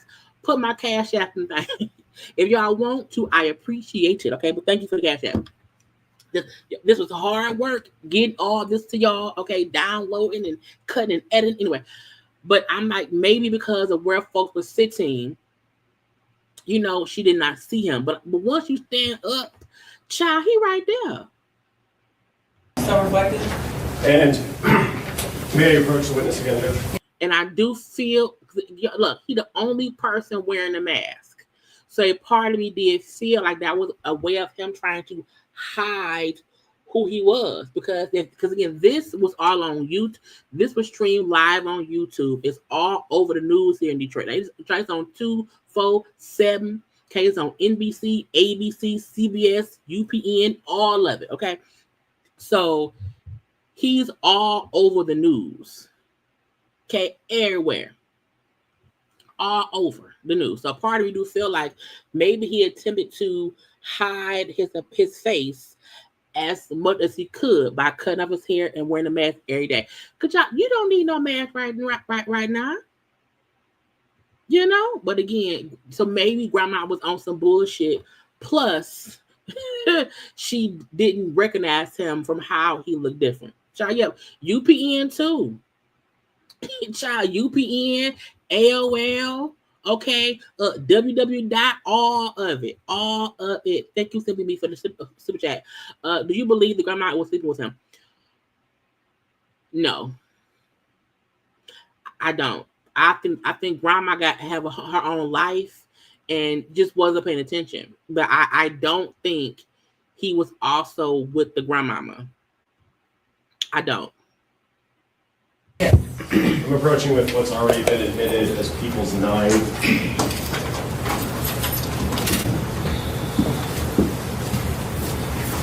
And Miss Harris, do you recognize the person in that photo? Yes. And who is that person?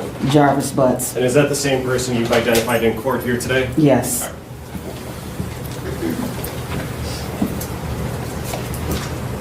And Ms. Harris, how did you know Mr. Butts back in January of 2024? He's the father of my daughter's children. And is that daughter Shannon Harris? Yes. Okay. How many kids do they have together? 5. 5. Okay, 5 of them.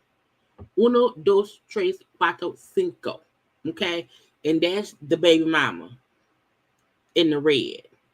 That's an old picture. Just saying, I want y'all to know. Okay. And I'm like, I don't know why they got such a close up of the grandmama on the stand. I'm like, back up a little bit, child. And would he come around your house on Bedford in January or the months leading up to January? Whenever he did come, he would always pull up in a white truck, and Shannon would go out to the car, and they would sit and talk or whatever. But he would very rarely come in my house. So you mean to tell me, grandmama, your daughter has 5 kids by him, but he is rarely ever in your house? He only pull up outside. He don't come in the house to see his kids.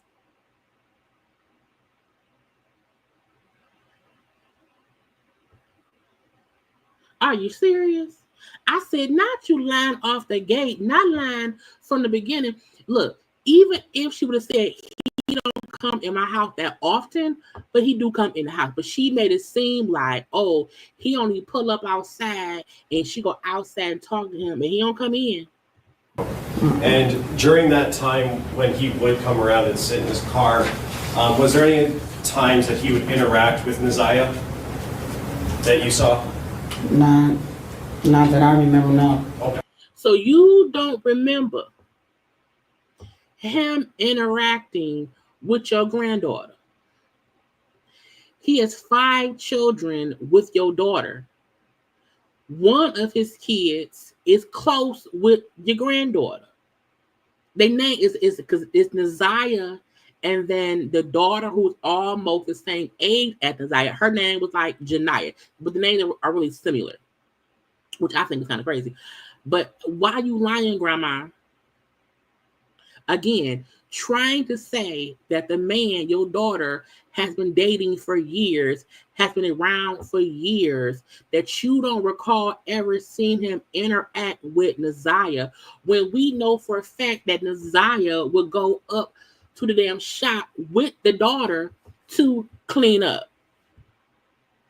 So how can you say you don't recall any interaction between him and, meaning you let, so he's a stranger? Is that what it is, Grandma? Again, full of shit.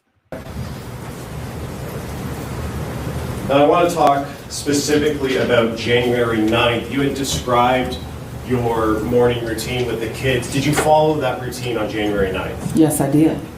And did that include dropping Naziah off at J.E. Clark 7:15 to 7:30? Yes. And when you dropped Naziah off at J.E. Clark, what was the routine supposed to be after school was over? Okay, well, school is over, the bell rings at 2:40. Naziah was due to come home. And normally when the bell rings, 2:40, 2:45, she's getting on the bus. And was that's what she normally did on other days? Mm-hmm. Is that a yes? Yes, I'm sorry, And yes. what time would she normally arrive back at home?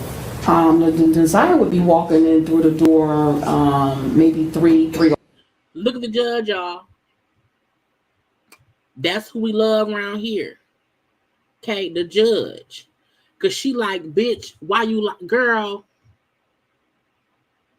5, no later than that.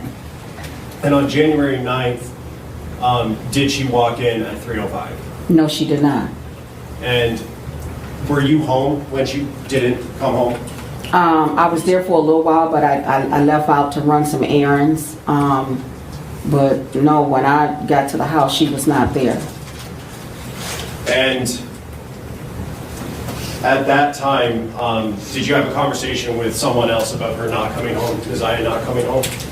Yeah, when I picked my children up from the after-school program, I went in and my daughter said, Objection to what her daughter said. In your I'll response. rephrase the question. Okay, so thank you. Just talking about what you saw and heard, and not asking for what anybody said, but did you talk to Shannon, your daughter? yes, about Shannon said she was not there. Okay.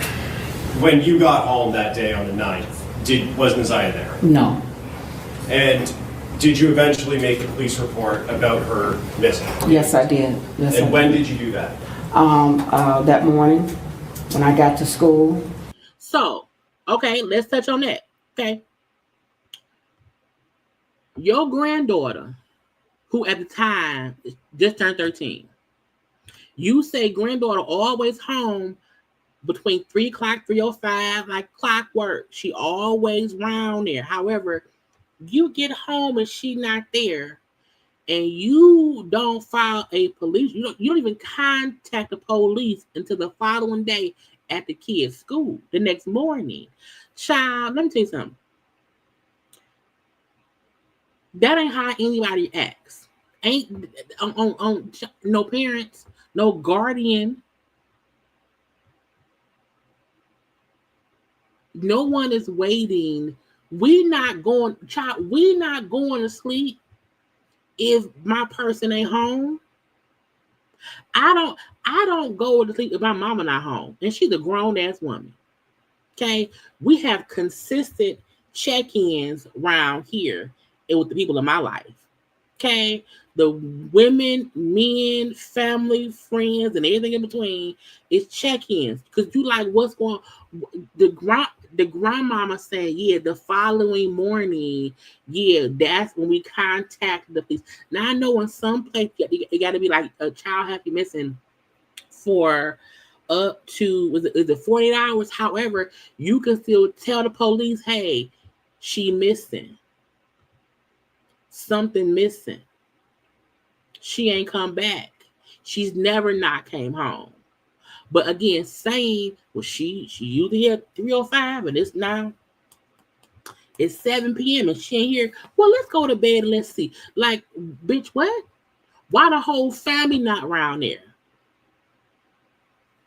I went up and dropped the kids off to school. I talked with the dean and the principal, and I told them that I was on my way to the police station. Okay, meaning she went to the kids' school first to drop the kids off at school, and then told the school people, hey, you know what? The child ain't come home, so when I leave, I'm gonna leave here, go give me some Chipotle, give me some coffee, Starbucks. I'm gonna then go to the police station and file a missing person because she ain't come home at all. And they say, nah, bitch, we'll call the police.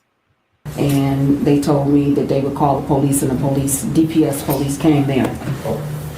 And you said DPS, is that Detroit Public Schools? Yeah.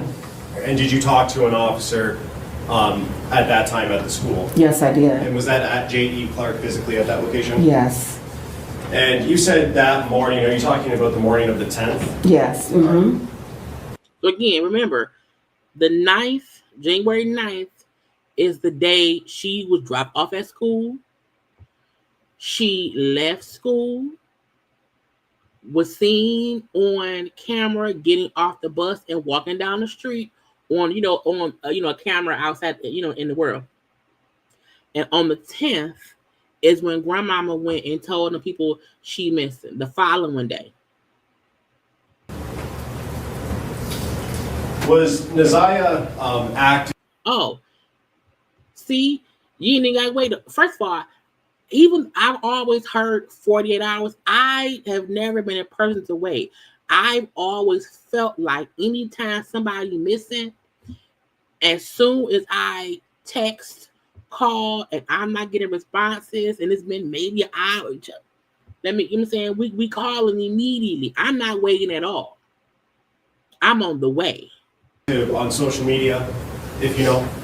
Well, as far as I know, she was. There were times that she was sneaking, go on it, But yeah, she was. Okay. And did you keep track of her social media pages like TikTok or Facebook or anything like that? I tried. A lot of times, I would take her phone and stuff from her, to keep her from being on there, And after the 9th, did you ever see any posts made by Naziah? I didn't see any posts. Most of the time, if there was a post or something, or she posts, my daughter or someone would call me and tell me. Meaning, to me, in my opinion, what that means is I wasn't checking her social media at all. Maybe she made a crazy kind of post. One of my kids will, tell me, and she post whatever. Child, you ain't checking it. But y'all knew that she was actively on social media. And he then said, after the night, have you seen any posts? Well, not really. There's no emotion here. There's such a disconnect to not even care at all. It's so weird to me. Have you ever heard, after the 9th, any communication or seen Naziah? Mm-mm. When, is that a no? No. And when you dropped her off on the 9th at school at J.E. Clark, was that the last time you saw her? Yes. Now you are Naziah. Now Now y'all know that is the look, y'all should not type in all caps because sometimes YouTube flags that. So if you can please not type in all caps. YouTube is real funny at the child. So my moms are trying to let y'all know to not type in all caps. It's a reason for that. We're trying to help y'all out. You know, this saying y'all, this we love y'all. To the mind is saying that for a reason. YouTube will flag that stuff. But y'all, this is the defense attorney who's not gonna question grandmama. As maternal grandmother, right? Correct. You're also her adopted parent, right? Correct. And you said you adopted her in 2016? Yeah, should have been 16. Okay. Is her birth mother still around? She is. Okay. Does she have a relationship with her? No. She doesn't have any type of relationship, no contact with her that you know of? Well, let me say this. I don't deal with my daughter, so she really didn't have no contact with Naziah like that. She only came around now and then. Hell, does that matter? Because the mama wasn't around that much. It seemed like y'all wasn't either. So even her saying, I don't deal with my daughter, you know, she come around every now and then. Which so did y'all. So you didn't do no better job than the mama did because you was around and the girl still got into this predicament. And did Naziah have friends out Bedford Street that you were aware of? She had friends, but her friends didn't live on Bedford. Okay. Do you know if she ever had any friends over? No. Did she ever spend the night at any of these friends' houses? No. The fact that there were texts proving that her and Jarvis was sneaking around late at night, child, 1, 2, 3 o'clock in the morning, doing it. Again, more proof that they didn't know what that girl was doing at all. And you indicated that Naziah participated in social media? She did. She did participate in social media. She was on social media a lot of times when she wasn't supposed to be. Okay. So, did you... That's how we looking at you. Like, see her post, or did you follow her post? I didn't see her really posting anything. I mean, at times when I did check, I didn't find anything. Okay. And most of the time, if she did post something, my daughter's name would, let me know, if she posted something. But. So you don't know who her social media friends were? The only person that I know that was one of her classmates that she would post little things with one of her little classmates. Okay. But it's fair to say there are some things you did not know. Yeah, well, something, yeah. Mm-hmm. Now, you indicated that you drove Naziah to school every day, correct? Correct. Who else went to school in Naziah? My other 2 children, Shannon's children. Okay. And what type of student was Naziah? Naziah was a very good student. Okay. Very mannerable, very outgoing. She got good grades. Her attendance was good. The teachers had no problem with her. They really liked Naziah. Naziah got along with just about anybody. Okay. She was very likable.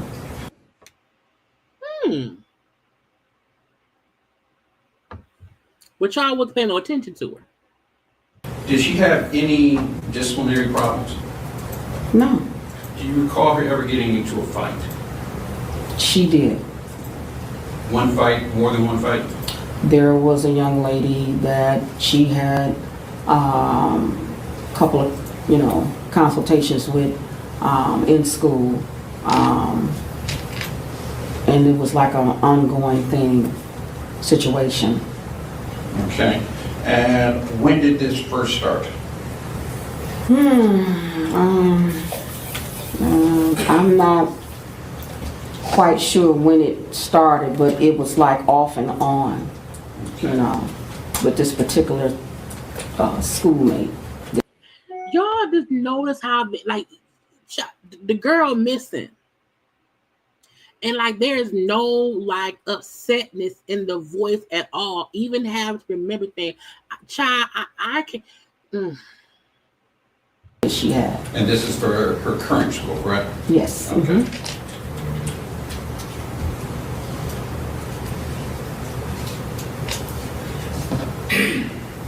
Now, did Naziah participate in any extracurricular activities? Was she on band or anything?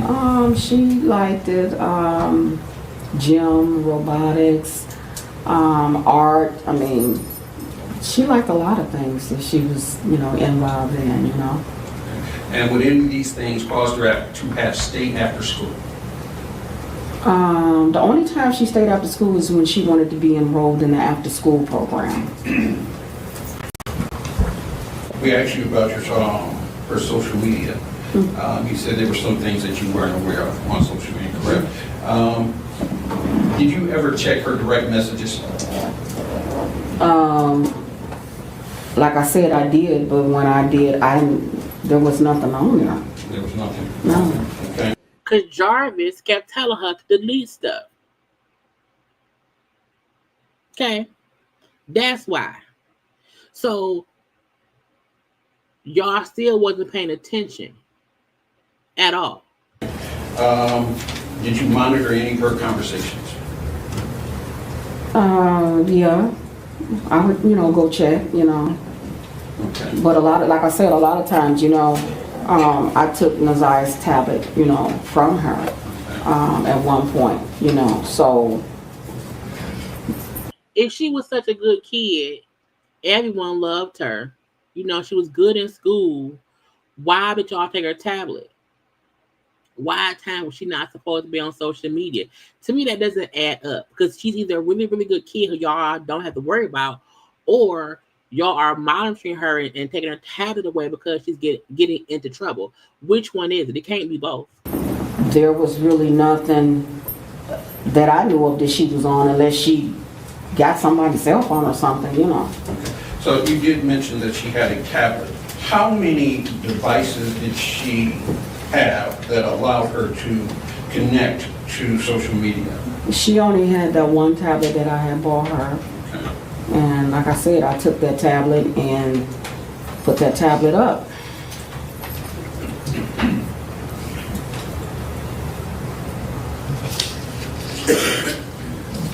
So on January 9th, you took her to school, correct? Correct. And you said it was her and two of your other children that went to school? My two other children and my daughter's children. I dropped them all off. And you said that you noticed that she did not come home at her normal time? Correct. All right. You did not call the police then, correct? No. Driving around looking for her. My daughter reached out to some of her classmates. I did nothing. And that morning, I got up. Look at the judge's face, y'all. Your granddaughter missing. There's no explanation on she wasn't home. We waited an hour or two. I drove to her friend Keisha's house. I drove to the Piggly Wiggly. I drove to the YMCA. I drove back to the school. I drove blah, blah, blah, blah, blah. We then called the cousins. We like the fact that it's so vague on what you did. It's really, I rode around the neighborhood. What streets? For how long? Who all did you call? Did you call her mama? Did you call anyone she had a connection with? It's so vague on, I just rode around and looked. Like I said, I went straight to the school, and from there I was on my way to the police station to make the report, and they called the police from there. DPS police came to the school. So the first report you made to the police was the next morning? Yes. Do you know approximately what time? School starts at 7:30, so I got there at 7:30. They got there about, I don't know, maybe 8. So you didn't go to the precinct, you went to the school, and the school called the police? Yes, they called the police because I was getting ready to leave, and the dean said, "No, stay here." She said, "And we'll call the police." Okay.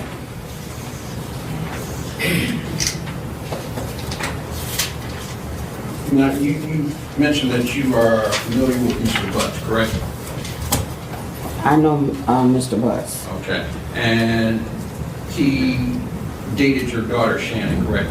Correct. They did have 5 children, correct? Correct. And the children, did all the children stay with you and Shannon?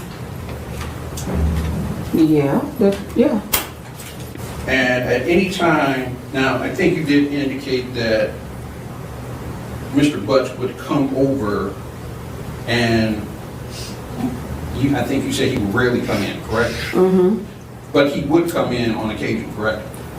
Not really on occasions, because most of the time when he came in, he would pull up in my driveway, and my daughter would go out to the truck, and a lot of times the kids will go out to the truck. The fact that the grandmama keep making a point and saying, "Well, he was never in my house.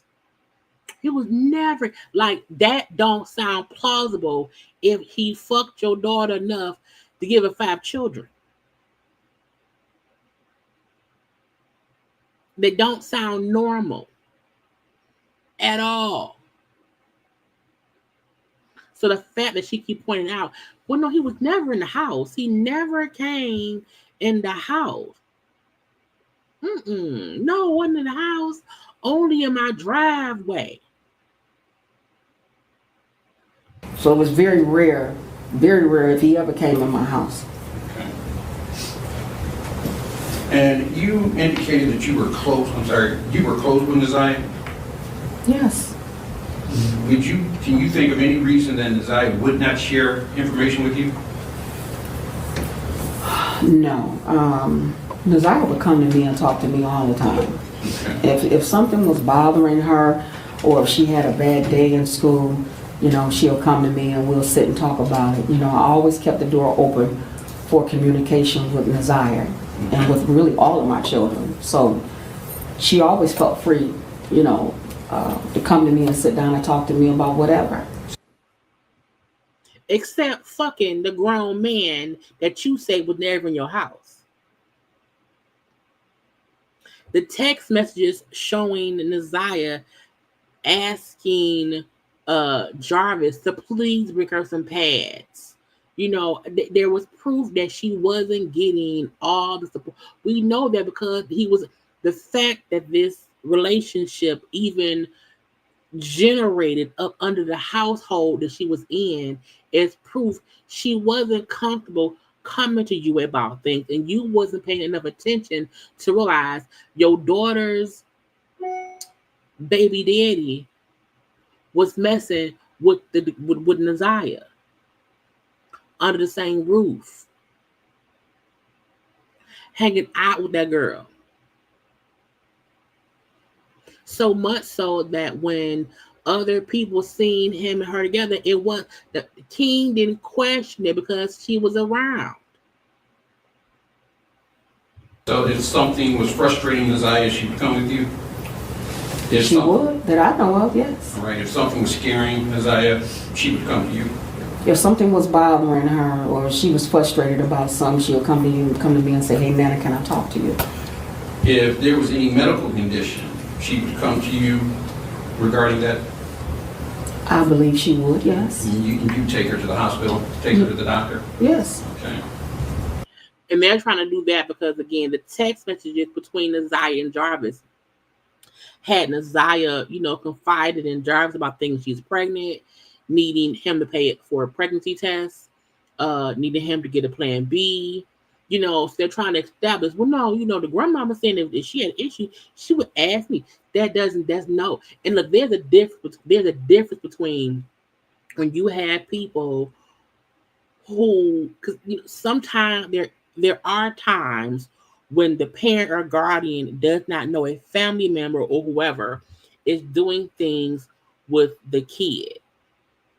However, that doesn't seem to be this situation at all. That don't seem to be this situation. It feel like they are trying to lie to make it seem as if he wasn't really around that much at all. Girl, he was.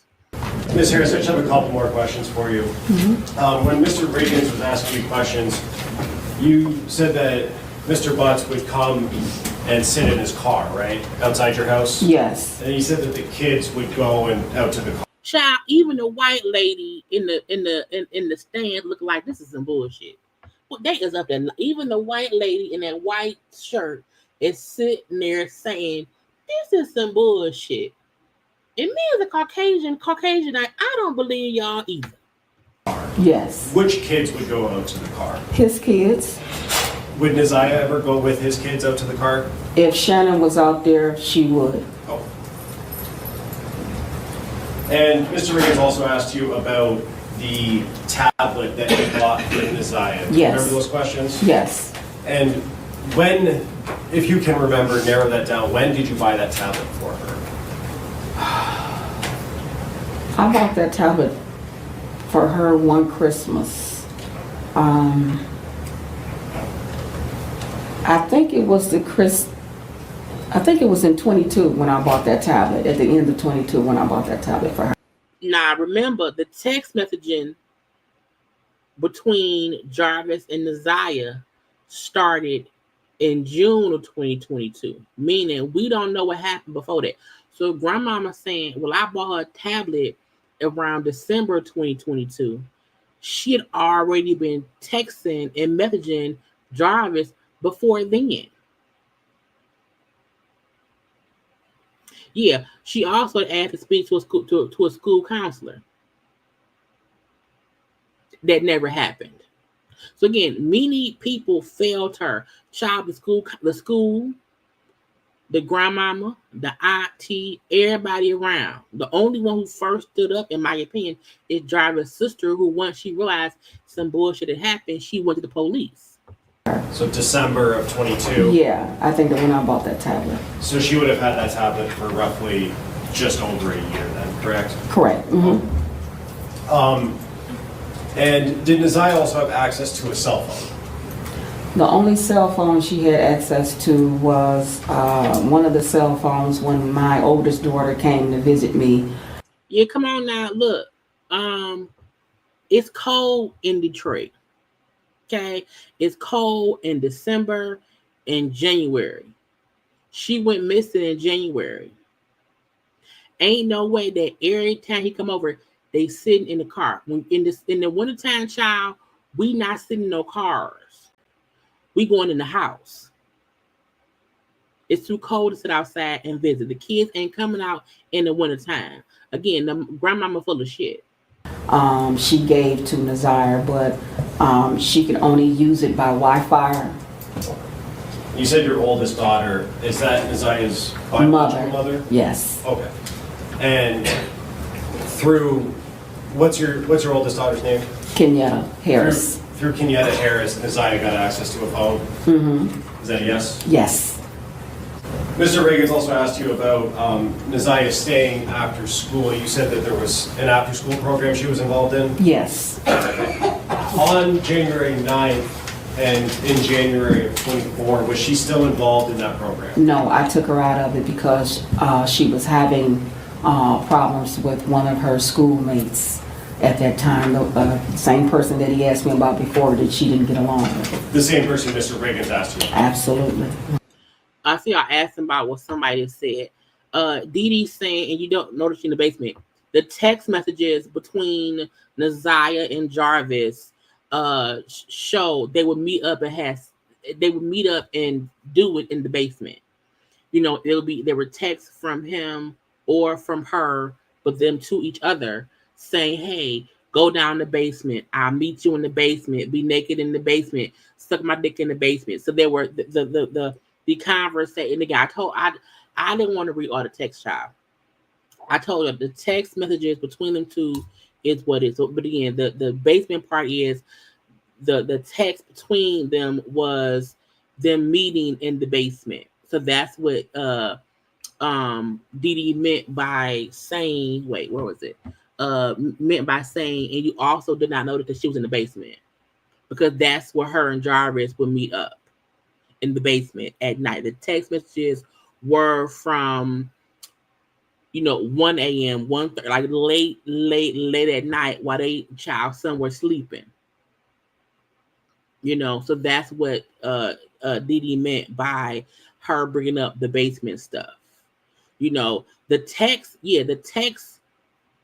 and the reason I did not want, one, I want to get flagged, but the reason I did not want to replay the text is because I feel like, because I said it earlier in my video, so maybe y'all just came and y'all didn't see that part.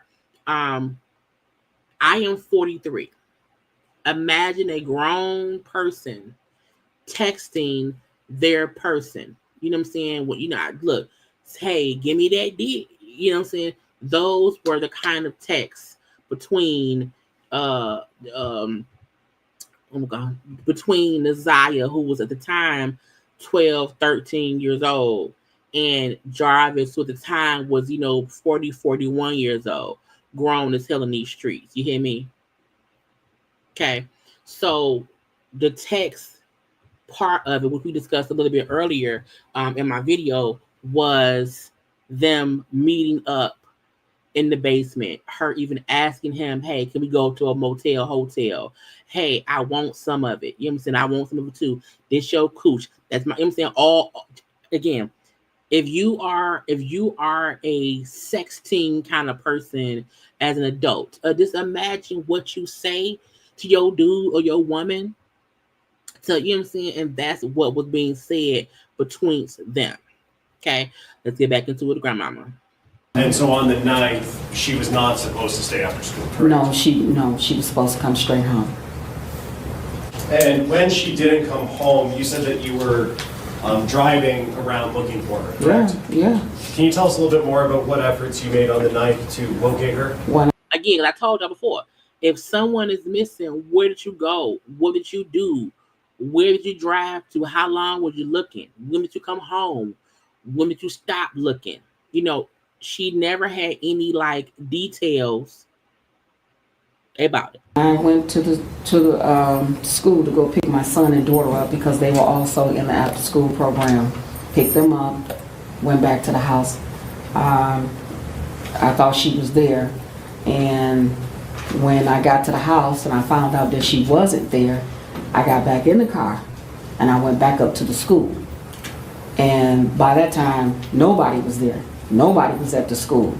So now, I'm kind of like, I'm frustrated. Now I'm going because whenever she wants to stay after school or do something, she would always call me. Well, hey, Nana, can I stay after school? Or she would call one of her TTs, hey, TT, can I stay after school? So again, her just saying, came home, she wasn't home. I went up to school, she wasn't there, and now I'm frustrated.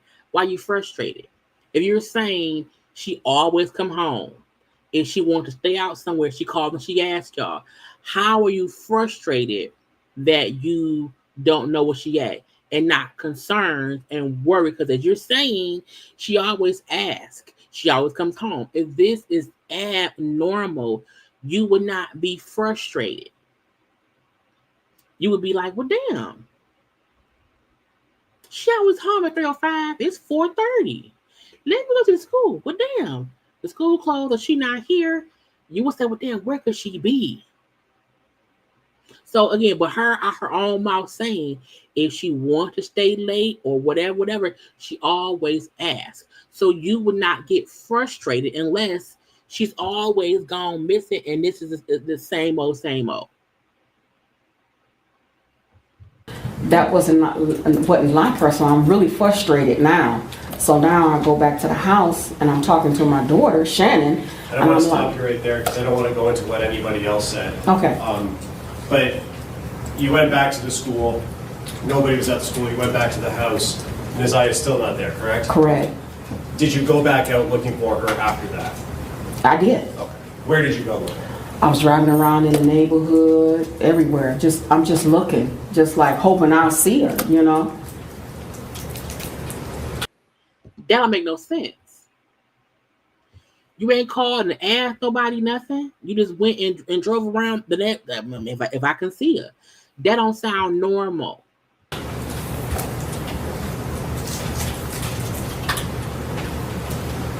have one moment, Judge?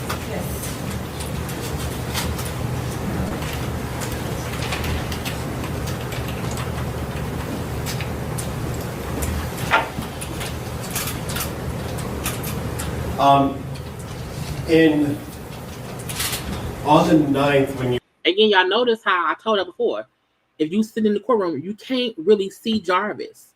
He's literally sitting and hiding behind his lawyer. Because right now, y'all, we can't see him. You were looking for her. Well, let me ask it this way. Did you know Neziah to go to Mr. Butts' place of work to assist him with anything there? Yes, there was a couple of times that she went with his daughter and they went up there to go clean up at his shop. And how would they get there? If you remember. He would come and pick them up. So hold up now, Grandma. So you mean to tell me you told us earlier that you never saw any interaction between Jarvis and Neziah? That he only would be outside with the people. However, you also just told the judge and the prosecution, everybody, child, that he would come get her and his daughter, who was about the same age, to take them to his shop to clean up.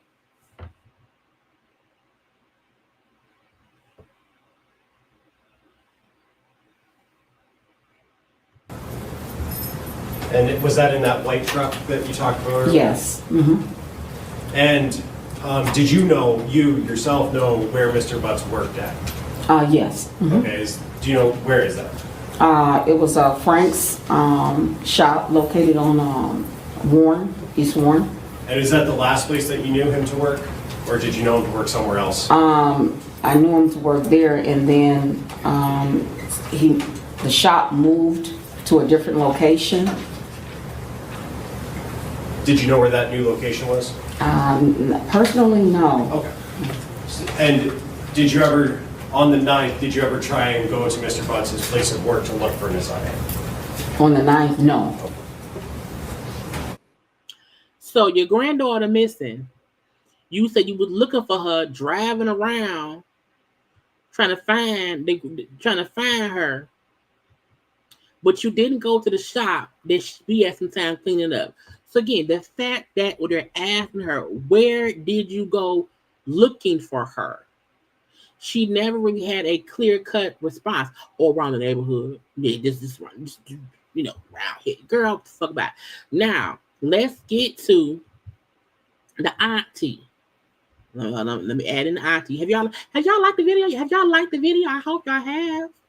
Okay, we got the auntie left, and then the judge and some closing arguments around here. Okay, I told y'all this was going to be a long one. Okay, I told y'all, and again, I also told y'all in the beginning that once this live is over, I will cut it up, and then each testimony will be a separate video.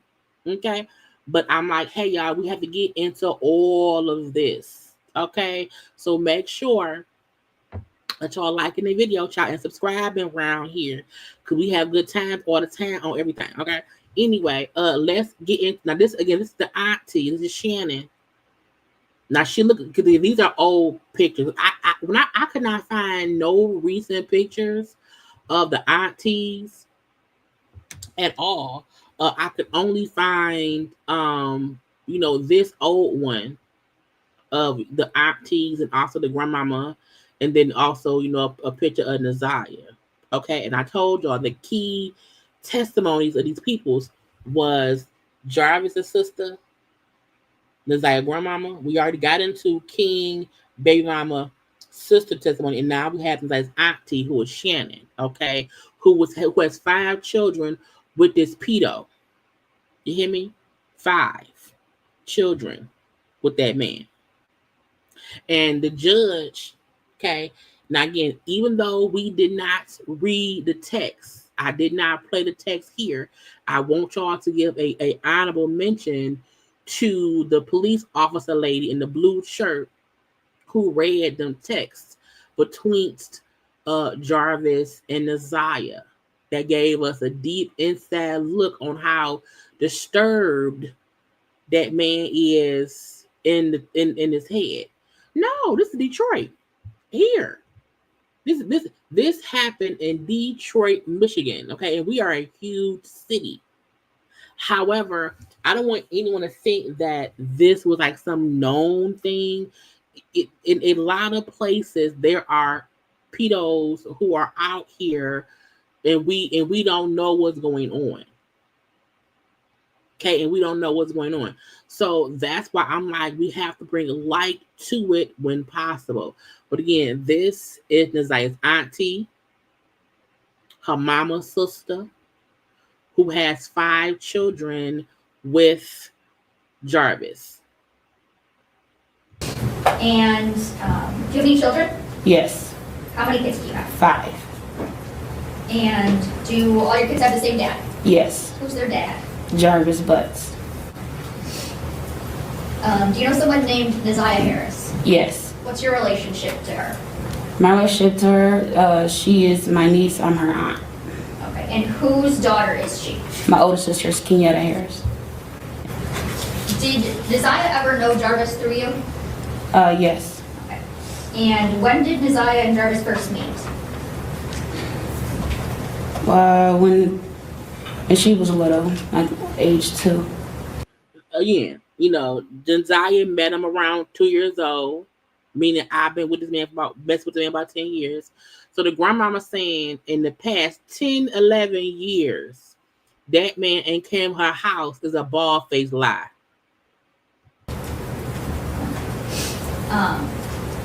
And can you kind of describe the relationship between Naziah and Jarvis?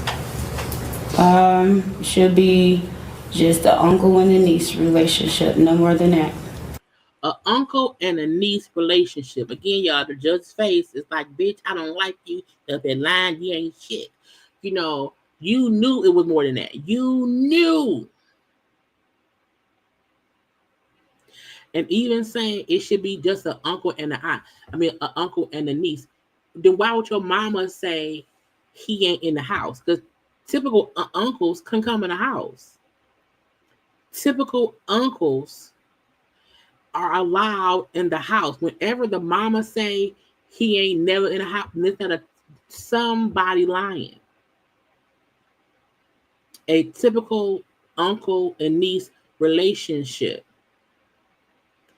don't sound normal when your mama said that your baby daddy ain't allowed in the house. So nothing is normal about it.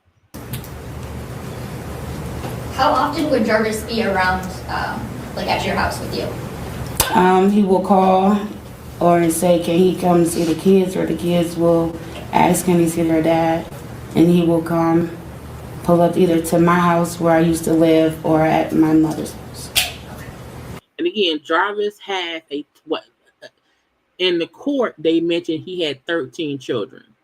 5 of those kids are with Shannon. And then the other 8 kids with whoever else. I don't know who. A few people or whatever. I've also heard folks that he could have more than 13. That's just the child that he know about.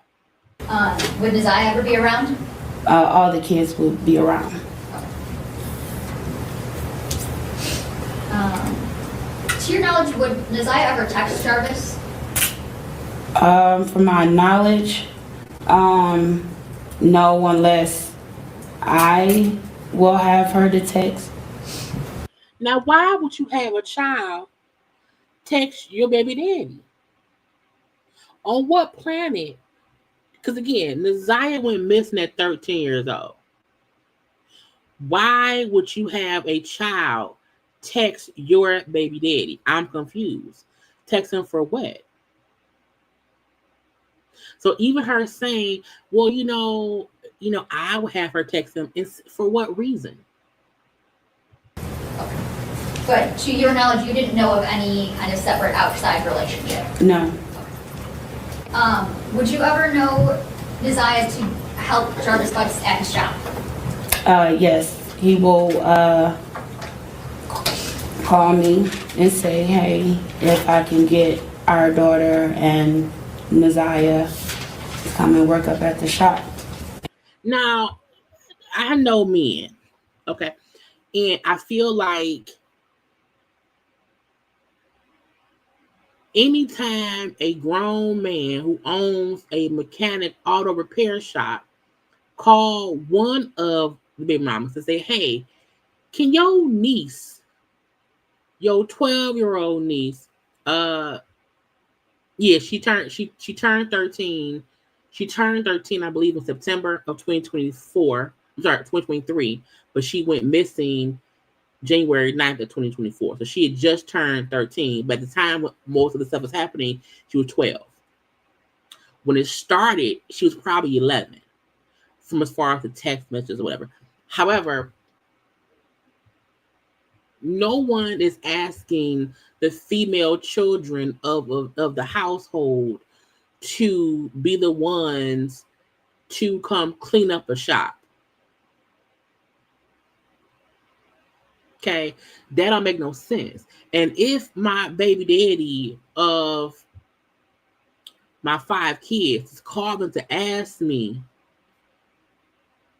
hey, can your 11, 12-year-old niece come to my job and clean up, that don't make no sense.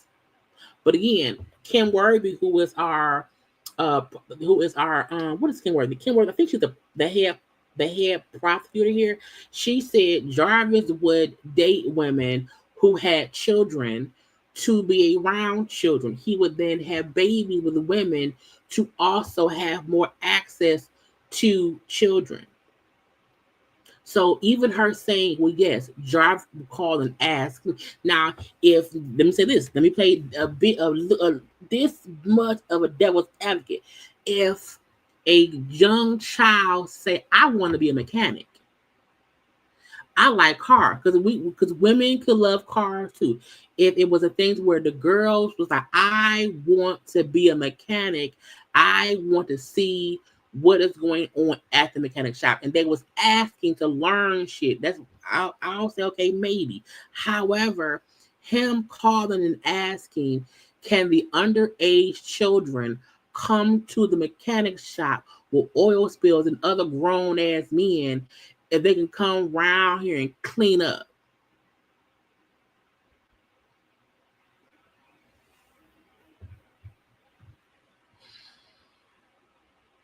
You want me to believe that he called and asked, yeah, can she come around here and help clean up? Shut up! That is so stupid.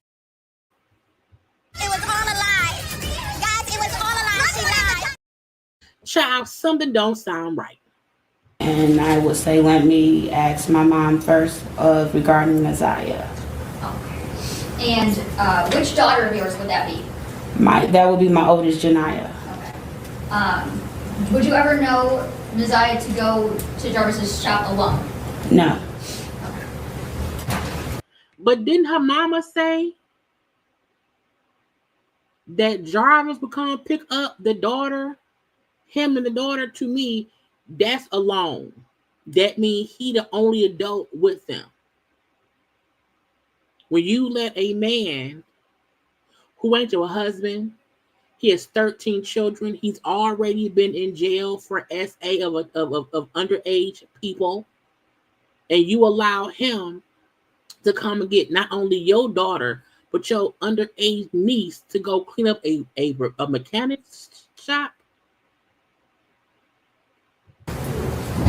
Were there ever times that you would text Jarvis off of a text now number? The only time I would text Jarvis off a text now number is if my phone is off. Other than that, no. And I said, why your phone is off? Child, I have 2 cell phones. And I ain't never, my phone ain't, the last time I had an off phone, I was maybe in my, I don't even remember. So even saying, well, sometimes I would have to text him from a text. I don't even know what text now is. The fact that there are actually phones that you can only use with Wi-Fi. I said only on Wi-Fi. Girl, for what? And even if I only use that if my phone was up, that means yes, you were texting that man on the damn app. And do you recall the numbers that you would text Jarvis from? Yes. Okay. And look, I know folks struggle. I just don't know anybody whose phone is off enough to have to keep using an app to text people. Is my point. I'm saying in my life, I had to have my phone off. And for me, and for her to say, I would have to do that with my, which means her phone can't be off. But maybe because she got 5 kids by a deadbeat pedophile. Maybe she, and sometimes, you know what? Sometimes her predicament is her fault. This whole thing is how a family is in desperate need of apparently money because the phone's getting cut off. They all live together. The mama or the grandmama got cussed at one kid or the other. It's all a bunch of bullshit. It's all a bunch of disorganized chaos. It's all a bunch of y'all allow a pedo in the lives of the children around here because of bad decisions. And yet we all, everybody in life have some kind of struggle. So this ain't to down anyone if your phone is off. However, if you have 5 children plus nieces and nephews and you live with your mamas or whatever, child, texting your baby daddy who broke should be the least of your worries.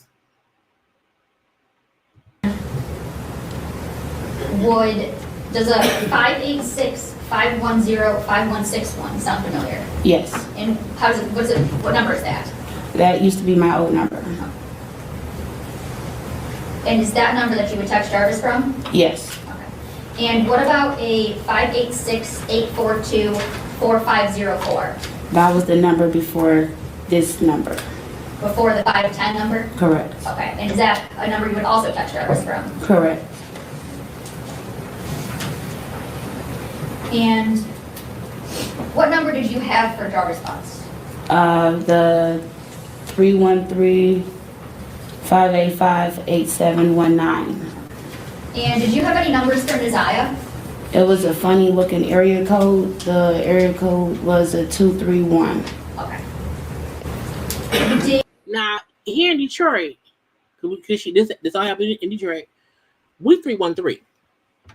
If you live in Detroit or any of the surrounding cities, you have a 313 telephone number, a 586 telephone number, or a 248 telephone number, area code. Those are the general area codes for, Detroit and the surrounding cities. The fact that the girl had a whole other, why?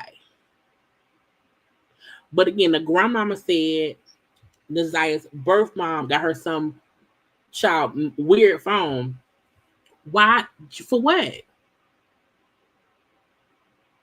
Did Jarvis Butts ever tell you that Nizaya texted him to meet up on January 9th, 2024?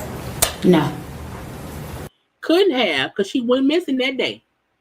Ain't been seen since. Did you tell Jarvis Butts about not being able to locate Nizaya on January 9th, 2024? Yes. Okay. And tell me, how did you tell him that? I called him. He didn't answer. I sent him a message asking him, have he seen Tuda, any whereabouts? And Tuda is Nazia's nickname. So if you hear them say Tuda, Tuda is Nazia's nickname. Said no Tuda, and he responded back. Oh, wow. I didn't hear what you said. The last part. Last part, I had, I texted him. Well, at first I called him, He didn't answer the second time. I sent him a message, still no Twitter. He replied back, "Oh wow." Okay, thank you. To backtrack just a little bit, on December 3rd, 2023, do you recall sending messages asking Mr. Butts if he needed Nizaya for anything? Oh yes, I do remember. Okay. So do you remember this text on the first page of People's Exhibit 48? Because again, girl, this is a criminal case of a missing person. They're going to have all the stuff. So I'm like, do y'all not know they're going to pull up the text of what you said and this and that and that and this? Yes, I do remember this message. Okay. And did you send that message? Yes. Okay. And what did the message say? Tada said, "Do you still need her too?" Okay. And do you know what is that referring to? It was Tada had asked me to contact Jarvis and see if he still needed them to clean up. Okay. And that would be to clean up his shop? Yes. Okay. And to fast forward, on January 21st of 2024, you sent some messages to Mr. Butts. Is that fair to say? Yes. Okay. And can you read these last 3 messages? Child, when you call in your own lies, read the messages. These last 3 messages is to be honest, these messages I seen into the inbox to you. I really don't know what to believe anymore. Stay away, Ramon, I mean it. The next message is I don't know what to say, or Twitter is on. Since this shit doesn't sit right with me, call it what you want. I'm good, period. It says this for life. Nigga, I thought about it, and you can pass it. So now again, in this conversation, it's going to be brought again. There were 2 tablets, a school tablet and the at-home tablet. Okay, the auntie Shannon got into Nazia's tablet, got into Nazia's Instagram, and saw a couple of messages between Jarvis and Nazia. She then texted him because, hey, what's these texts between you and my niece or whatever? The fact that let me rewind. Let me rewind, y'all. Let me see. Because, ma'am, read it. Mr. Butts, is that fair to say? Yes. Okay. And can you read these last 3 messages? These last 3 messages is I'm the judge. To be honest, these messages I seen into the inbox to you. I really don't know what to believe anymore. The last, again, Twitter is Desire's nickname. What I seen in this inbox when you went to I don't know what to think. Meaning you knew it was no typical auntie, uncle-niece relationship. Stay away, Ramon, I mean it. And Ramon is Jarvis's middle name. Meaning she probably called him Ramon. So even you saying to him, stay away, Ramon, because I didn't like them messages. The next message is I don't know what to say, or Twitter is on. Since this shit doesn't sit right with me, call it what you want. I'm good, period. It says this for life. Nigga, I thought about it, and you can pass it.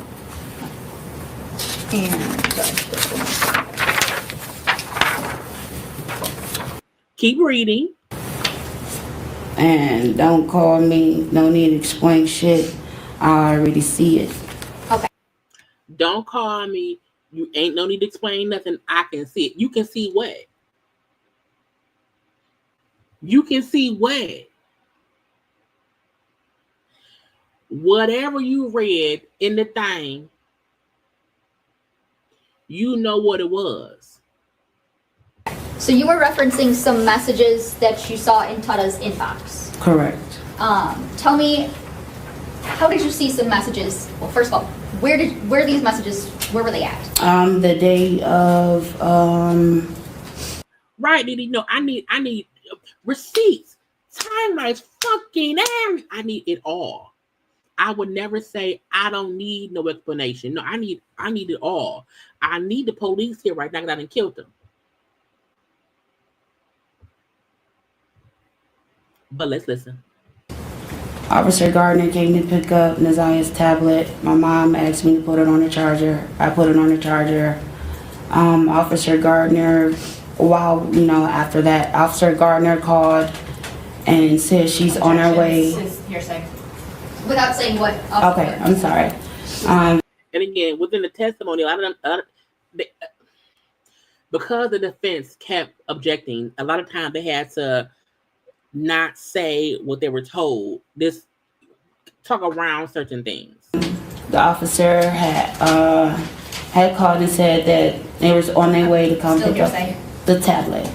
Okay. Okay, so, Sustained as far as hearsay. yes, thank you, Judge. Okay, continue. So before the tablet was picked up, I looked inside to this tablet. She has 2 passwords that I normally know. So one of them is referenced for her brother's birthday, and the other one is referenced for my password. So I put the first password in, it didn't work. So I put the second password in. So the first thing I went to was Instagram, which I was scrolling. And I seen Jarvis Butts' Instagram page. I clicked on his page, and I seen 2 messages. Okay, and what were the messages that you saw? Who were they between, first of all? Nazia, my niece, and Jarvis. Okay, and what were the messages that you seen? It was roughly 2 messages that I have seen that I can recall. Meaning it was more than 2. It had to be more than 2. States. I'm going to object to this as hearsay. They have not been admitted, and the messages themselves would be the evidence. Now again, it was like 40 minutes worth of reading of messages. Y'all can go find that yourselves if you want to. But the defense was saying, those have not been read yet. It's not evidence yet. So the auntie saying it is like, don't say it yet. Were the messages of a sexual nature? No. Okay, and you said you saw 2 messages? Yes. Okay, did you see anything else? It was 2 sent pictures, but you can't really make anything out. It wasn't nothing there, but it was a picture was sent. Okay.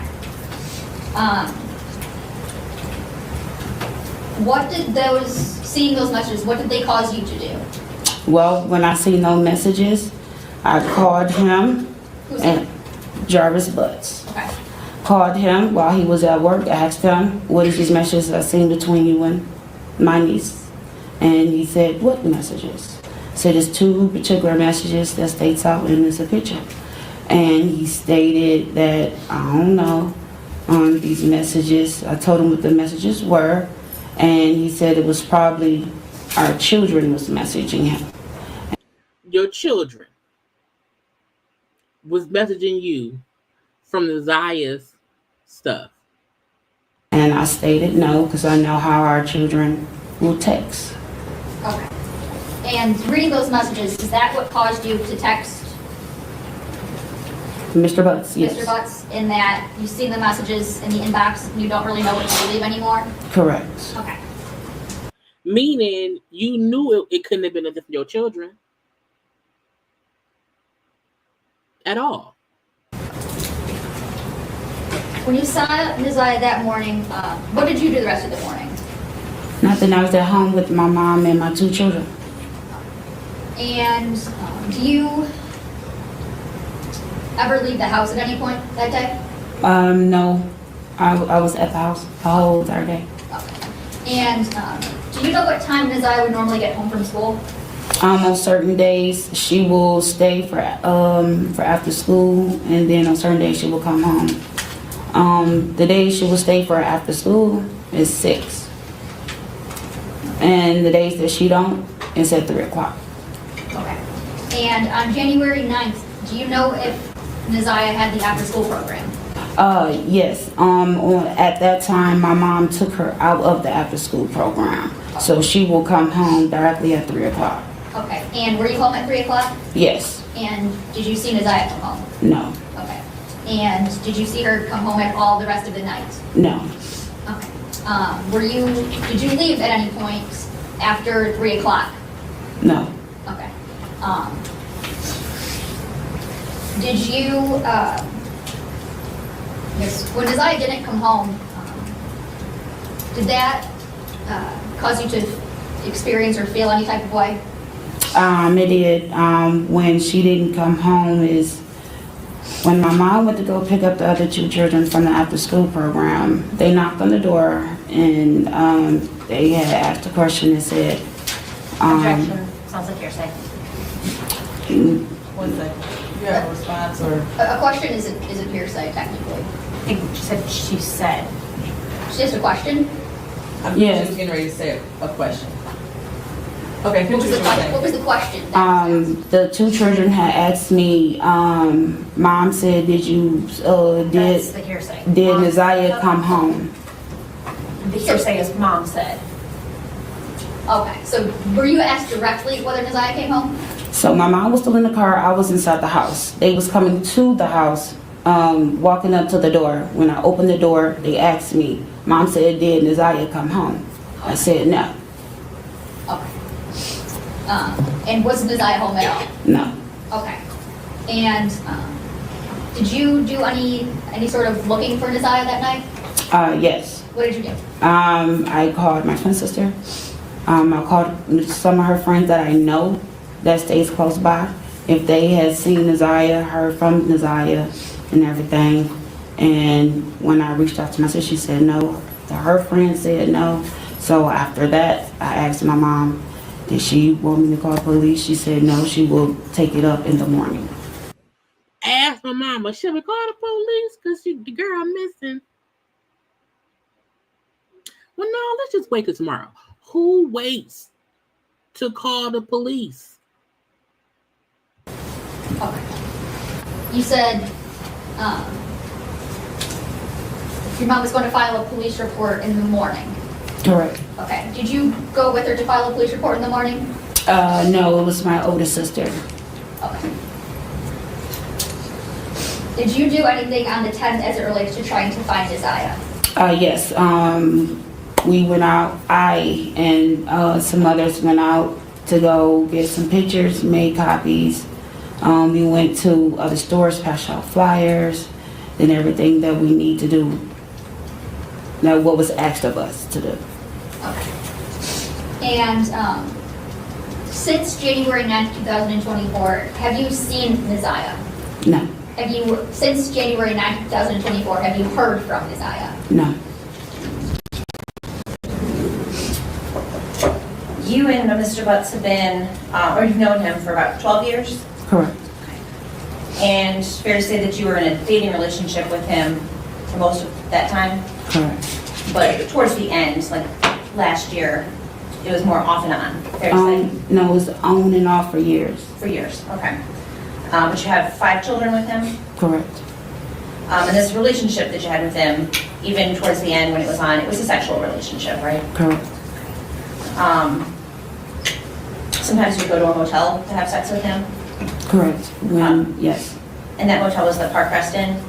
Or the SharePoint. There was more than one? Multiples, yes.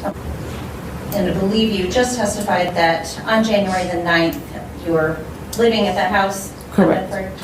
And you were there during the day? Correct. And so were you one of the first people that realized that Neziah did not come home when she was expected to be home? Well, I didn't realize it until I had got a question by the other kids had asked, did I have Neziah came home yet, or have I seen? Which is like, so nobody caring that she not home, only the kids, you don't care, your mama don't care, no one is realizing this girl ain't came home yet. The kids had to say, Neziah not here? And I said no. Do you remember what time that was in the afternoon? That was in the evening. My mom picked them up 6 o'clock. So that was about 3 hours later than she normally should have been home? Correct. So you was at home. You ain't leave the house. You know she usually get home at around 3. 3 hours later, someone else had to let you know. You know Naziah not here.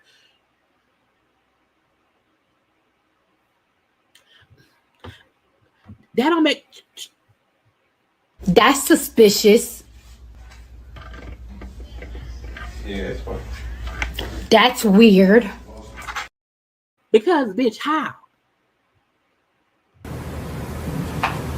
Was that surprising? Yes, it was. One, we thought that she was at the after-school program.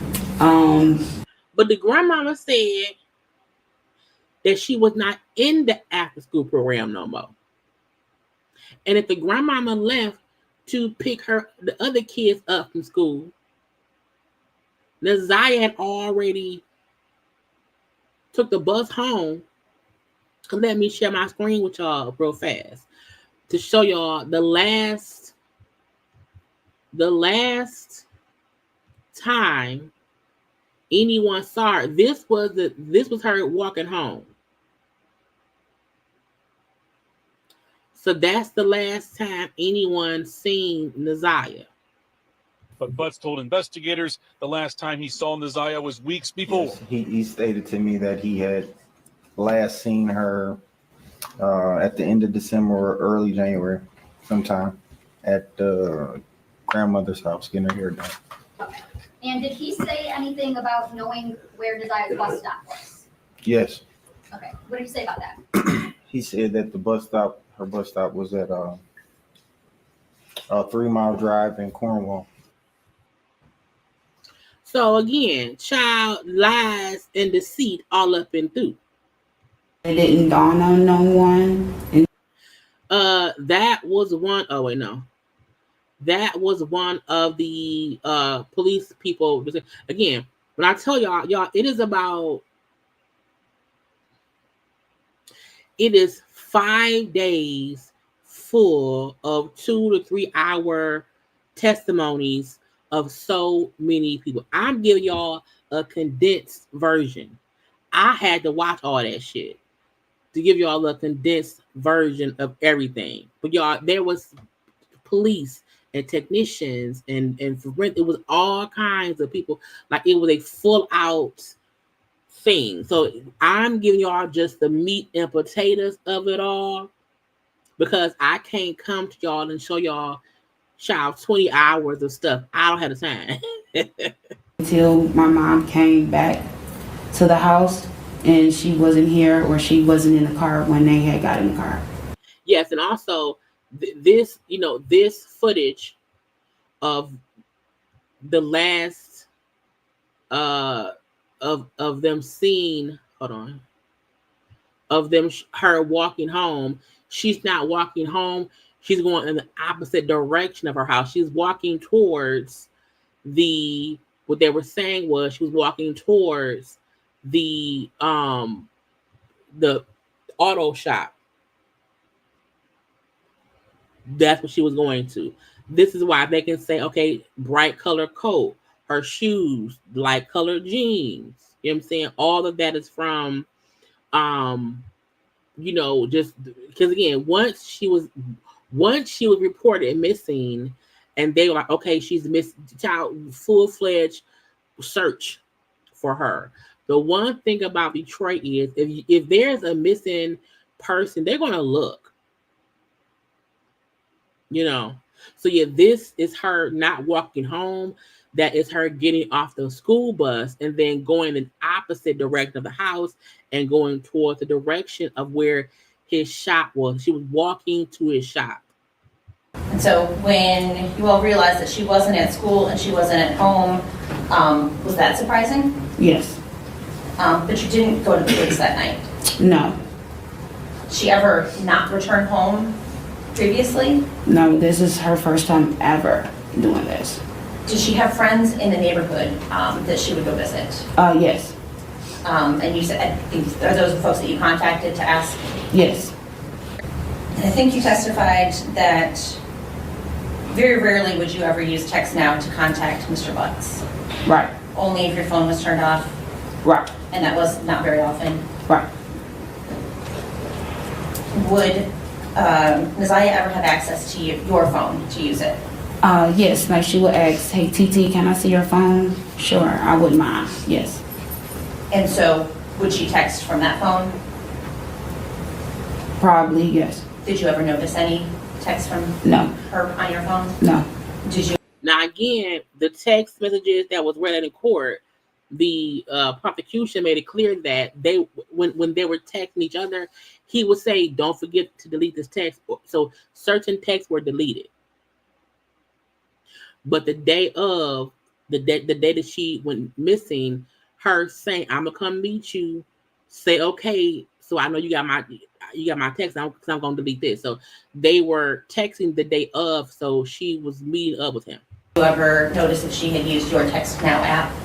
No, the only time when I would notice something is say if me and Jarvis would we won't be on the same page seeing eye to eye, and I will call him and he say why you will call me, or like why you continue to keep calling me, and I would say I haven't called you all day or in 2 days. Then I will go ask my kids like, hey, are y'all calling your dad because I haven't called him.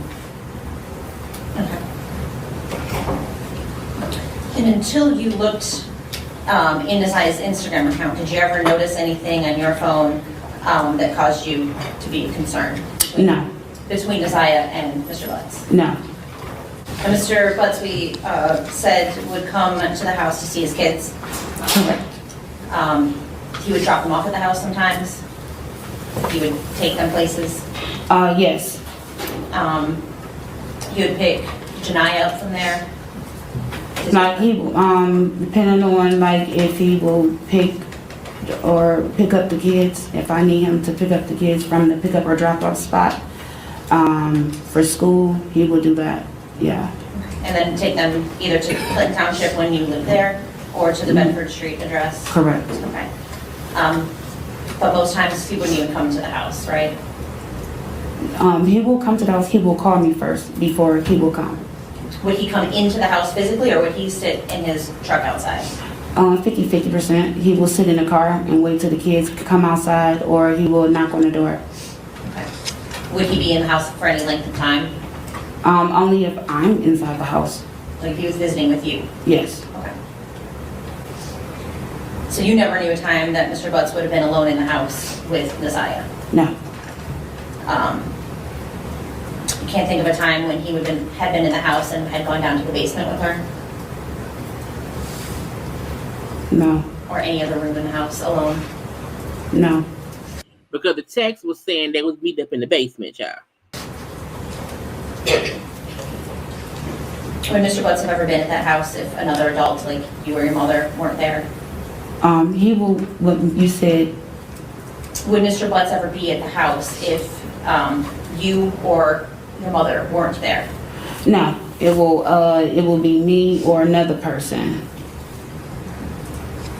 Even though the grandmama said that sometime he would come pick up the daughter and pick up Naziah, and they would leave and go to the auto part, the car fixing shop. The idea that anything was going on between Mr. Butts and Naziah is shocking to you, right? Correct. You had no idea. No. You never noticed anything between Naziah and Mr. Butts that made you concerned?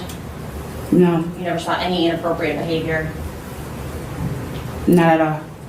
Even though she just read a text that said, I seen some shit and I don't like it. And I don't need no explanation. And I'm over it. And bloop. But you also gonna say you never saw the damn text. The text let you know it was something different. You didn't notice Mr. Butts paying any special attention to her? No. Certainly if you had noticed that, that would have caused you concern. Yeah, it would have raised a whole bunch of red flags. Likely you wouldn't have invited him into the house, correct? Correct. You knew the man had a history.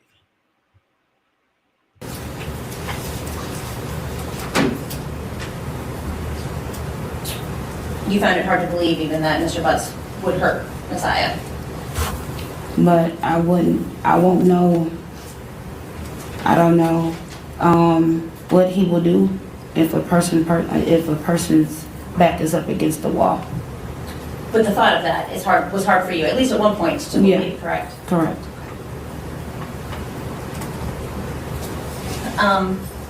Now, during the time that you and Mr. Butts were together, he's had children with other women. Correct. Pretty consistently with other women. Correct. More than one woman. Correct. Some of those women you actually knew about, correct? Correct. They lived kind of even in the same neighborhood on the east side. Correct. But you suspect that there were women that you didn't know about? Correct. Even one that lived, or more than one that lived over on the west side? Correct. You believe he was going out there to see somebody around the end of 2023, January 2024? Correct. Because again, it was a whole bunch of people. Jarvis had a fiance. He had a fiance who I think their kid was like maybe 2 years old and stuff. So he had many of women. Okay, he had many child. I had to pull it up. He had many of women. Hold on, let me share my screen, y'all. Hold on. Okay, because this is one baby mama. And did you have any other conversation regarding his phone on the 7th when you were driving him to court? No. And what did you said he did turn himself in? Yes. And so you drove back home, correct? Yes. Did you eventually have some contact with the police department? Yes. And where were you when you had that contact? In the hospital. And what did they ask you about generally? Did I know anything about a missing child? And do you know anything about missing child? No. Did they ask you about his cell phone? Yeah, I believe so. And did you know or have any reason to believe, other than what Jarvis told you, that his phone was someplace else? No. And So that's one baby mama. Okay, hold on. I told y'all it was a whole bunch, so I couldn't, get to all of it. This show is a commercial. This is another baby mama. Okay. Jarvis was see his daughter, and my son was playing in the back with the glasses. Okay. From when Jarvis had borrowed your car and returned it to you picking up your son from school, had anybody else borrowed your car? Yeah. Okay. So you're at the shop. So this is the mother of his 2-year-old child. That's the mother. This is the fiance. Okay. This is the mom of the 2-year-old child. This is whose car he borrowed the night that they say he moved. They think that he killed Naziah. You see your son playing with the glasses. You take them from him. Is that a yes? Yes, I'm sorry. Okay. Now tell me, what does Jarvis do? He snatched them from me and said those were his son's glasses. That was her saying the glasses that they had seen Naziah wearing that was in her car. Okay. So all I'm saying is, all I'm making a point is that Shannon, in all the child, he had all the big girls. You hear me? Okay. Yeah, he is a 2-year-old with a short-haired lady. Okay. He is a 2-year-old with her. He borrowed her car. I'm trying to see if the car, if the car is in here. Oh no, it's not in here. This one. Child is a whole bunch. Again, it was hours and hours and hours of testimony. Okay, I mean hours and hours of this child. I had to go through all of it to bring y'all the meat and potatoes. Okay, but that's the fiance. That's who took him to jail in February to turn himself in. Okay, this is a baby mama who he was also dealing with back then, and that's who car he had.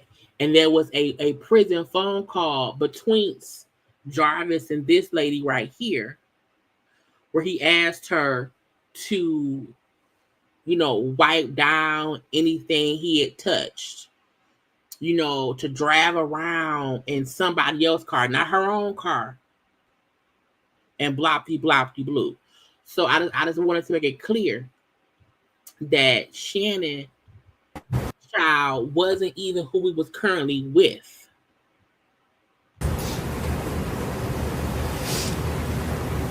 Before January the 9th, you had a conversation with Naziah about a location on Outer Drive in Belfort, Yes, and that was surprising to you, right? correct. That's on the east side of Detroit. Yes. Did you end up giving her directions on how to get to that location? Yes. Why did you give her directions?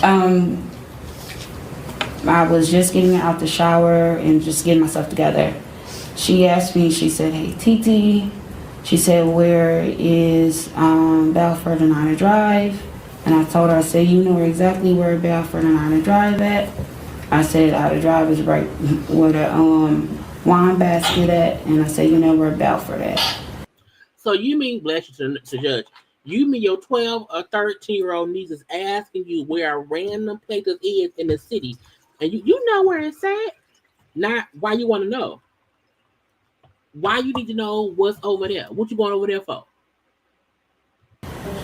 And she was like, "I get Balfour and Bedford mixed up." So I said, "You already know Balfour is before Bedford." So she said, "Okay." She said, "Because we are in school and we are learning about our surroundings." So I said, "Okay." But that was the only two things that she had asked, was where was Outer Drive and Balfour at. Does that location have any special significance to you? No. Do you know anybody at that location? No, the only thing that I'm used to, I'm familiar with, is just picking up Jarvis Outer Drive in Belfort. So y'all heard that right? Listen. She said, "Because we are in school and we are learning about our surroundings." So I said, "Okay." But that was the only two things that she had asked, was where was Outer Drive and Balfour at. Does that location have any special significance to you? No. Does that location have any special significance to you? No. But her next statement is, do you know anybody at that location? No, the only thing that I'm used to, I'm familiar with, is just picking up Jarvis Outer Drive in Belfort. It's just on the corner. So your niece out the blue asking you about a corner, a random corner in Detroit, and said because her school wants people to teach them about their surroundings, and you don't. But you no, that don't mean nothing to me. No. So you mean to tell me her school just happened to be asking her about the corner where you pick up and drop drivers off at on a corner, and you wouldn't put two and together and get four? Mm-hmm. Not an address. Not an address. Okay. When was this conversation that you had about that location? Do you recall? This was right before Naziah went missing. Bitch, I'm a judge. You mean to tell me your missing niece asked you about a random corner round here that you know for a fact that you have always consistently randomly picked up or dropped off your baby daddy, who you've also seen inappropriate texts from? And you gonna tell me that she asked you that right around the time she went missing, bitch?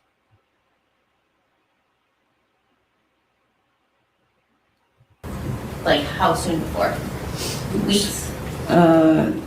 Maybe it was still in that same week she went missing.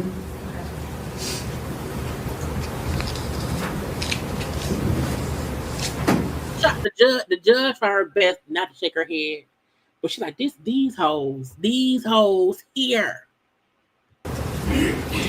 Mr. Butts didn't have his own vehicle, fair to say? No, he didn't. He did not have his own vehicle. A whole mechanic did not have his own vehicle, even though King said and other folks said he had that white truck that ain't had that much gas in it or whatever. But we also know he borrowed the other lady car to drive around. Okay, we also know he had you hoes picking him up and dropping him off at random places. Child. Generally used his female's vehicles. Did you know Mr. Butts to park at one location and maybe walk to another to kind of try to remain undetected? Pretty much, yes. So would it be not out of the ordinary for you to have to pick him up at a random or what seemed to be a random location to you? Correct. You lived with Naziah for, you said, from about October until January the 9th. Correct. So you spent a lot of time around her? Yes. You knew her mannerisms? Yes. Her demeanor? Yes. Her moods? Yes. Did anything strike you as out of the ordinary about how she was acting at any point in time in December or January before she disappeared? No, Naziah, nothing have changed her character, none of that. She was just the same on Naziah. You wanna know why? Because because that was her life. Of course it wasn't no different. Because y'all didn't know that little girl. Nothing was different. Naziah has a brother, right? Yes. Was it an older brother? Yes. Now, he had run away in 2023, is that right? Yes. Objection relevance. How was it relevant? If it's something that had bothered her or something that she was dealing with at the time, could cause a change in her demeanor. Okay. Overruled. She did have a brother that ran away? Correct. And was that something that she struggled with? She didn't like the fact that her brother was running away. Yes, she didn't like it. Around the same time, around the time December, January, was her mother supposed to come visit, her biological mother? Yes. Did she end up coming to see Naziah? Yes. She did. Did Naziah seem to have some big emotions about that contact? Yes. It was complicated, fair to say? Yes. Did she talk to you about that? All the time. Did you notice anything? You said you didn't notice anything in a change in mood. So, No. what about physically? No. Did you go to the Park Crest Inn on January 9th, 2024 with Mr. No. Butts? No. And fair to say, you knew of Mr. Butts having other female friends? Yes. Okay. And even some that you didn't know about? Correct. Okay. So would it be fair to say that you don't always know, or you didn't always know what Mr. Butts was doing? No. You couldn't account for his whereabouts every minute of the day? No. Did you know him to, one of those cars that he would use, did you know him to have a white Escalade type truck? Correct. Yes. And you were asking questions about Outer Drive and Balfour. Fair to say, from what I gathered, the only connection you have to that area is Jarvis Butts. Correct. Okay, so he's the only one you would associate with that area. Correct. You knew Mr. Butts to have other children? Correct. Okay, and you knew him to have clearly have gotten other women pregnant? Correct. And to your knowledge, were all those women adults? To my knowledge, yes. Did he to you, ever hide getting another woman pregnant? No.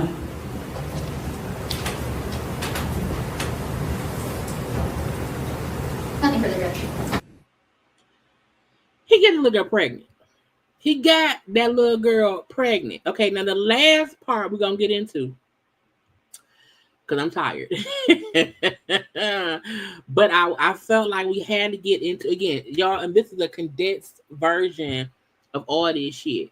So it's closing arguments. Okay, I have a little bit of what the DA people said, a little bit of what defense said. We're going to get fully into the judge calling everybody out for their bullshit, y'all, and then we done. Okay, but I hope y'all have liked the video. Okay, I hope so, and I hope y'all subscribe.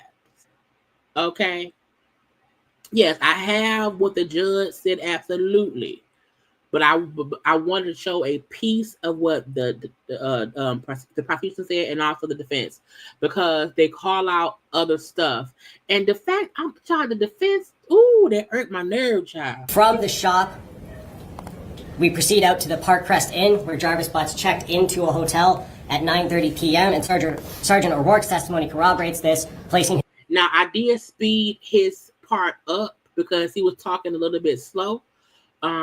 So if it's too fast for y'all, you can slow the speed down on the thing. Okay, but I had to speed him up because me and Tess a lot. We got it's about 24 minutes of this of all of this last part. His phone in the area of that 20,000 Harper address at around midnight till early in the next morning on the 10th, using the data that you see on the screen in those times. Recapping January 9th, this is the last time that we had any sort of communication from Neziah. There was, if you look at those messages that Sergeant Jones went through and read, just between Neziah and Jarvis, there was consistent and constant communication up until January 9th. There's also no messages from Jarvis after Neziah goes missing on the 9th, looking for her, seeing where she is, trying to find her, trying to help, as anyone should do at that time, her family locate her. And that's a big part I don't want to forget. Again, the text messaging between Jarvis and Neziah was a consistent communication via text. Consistent. And the fact that after January 9th, he never texted her again.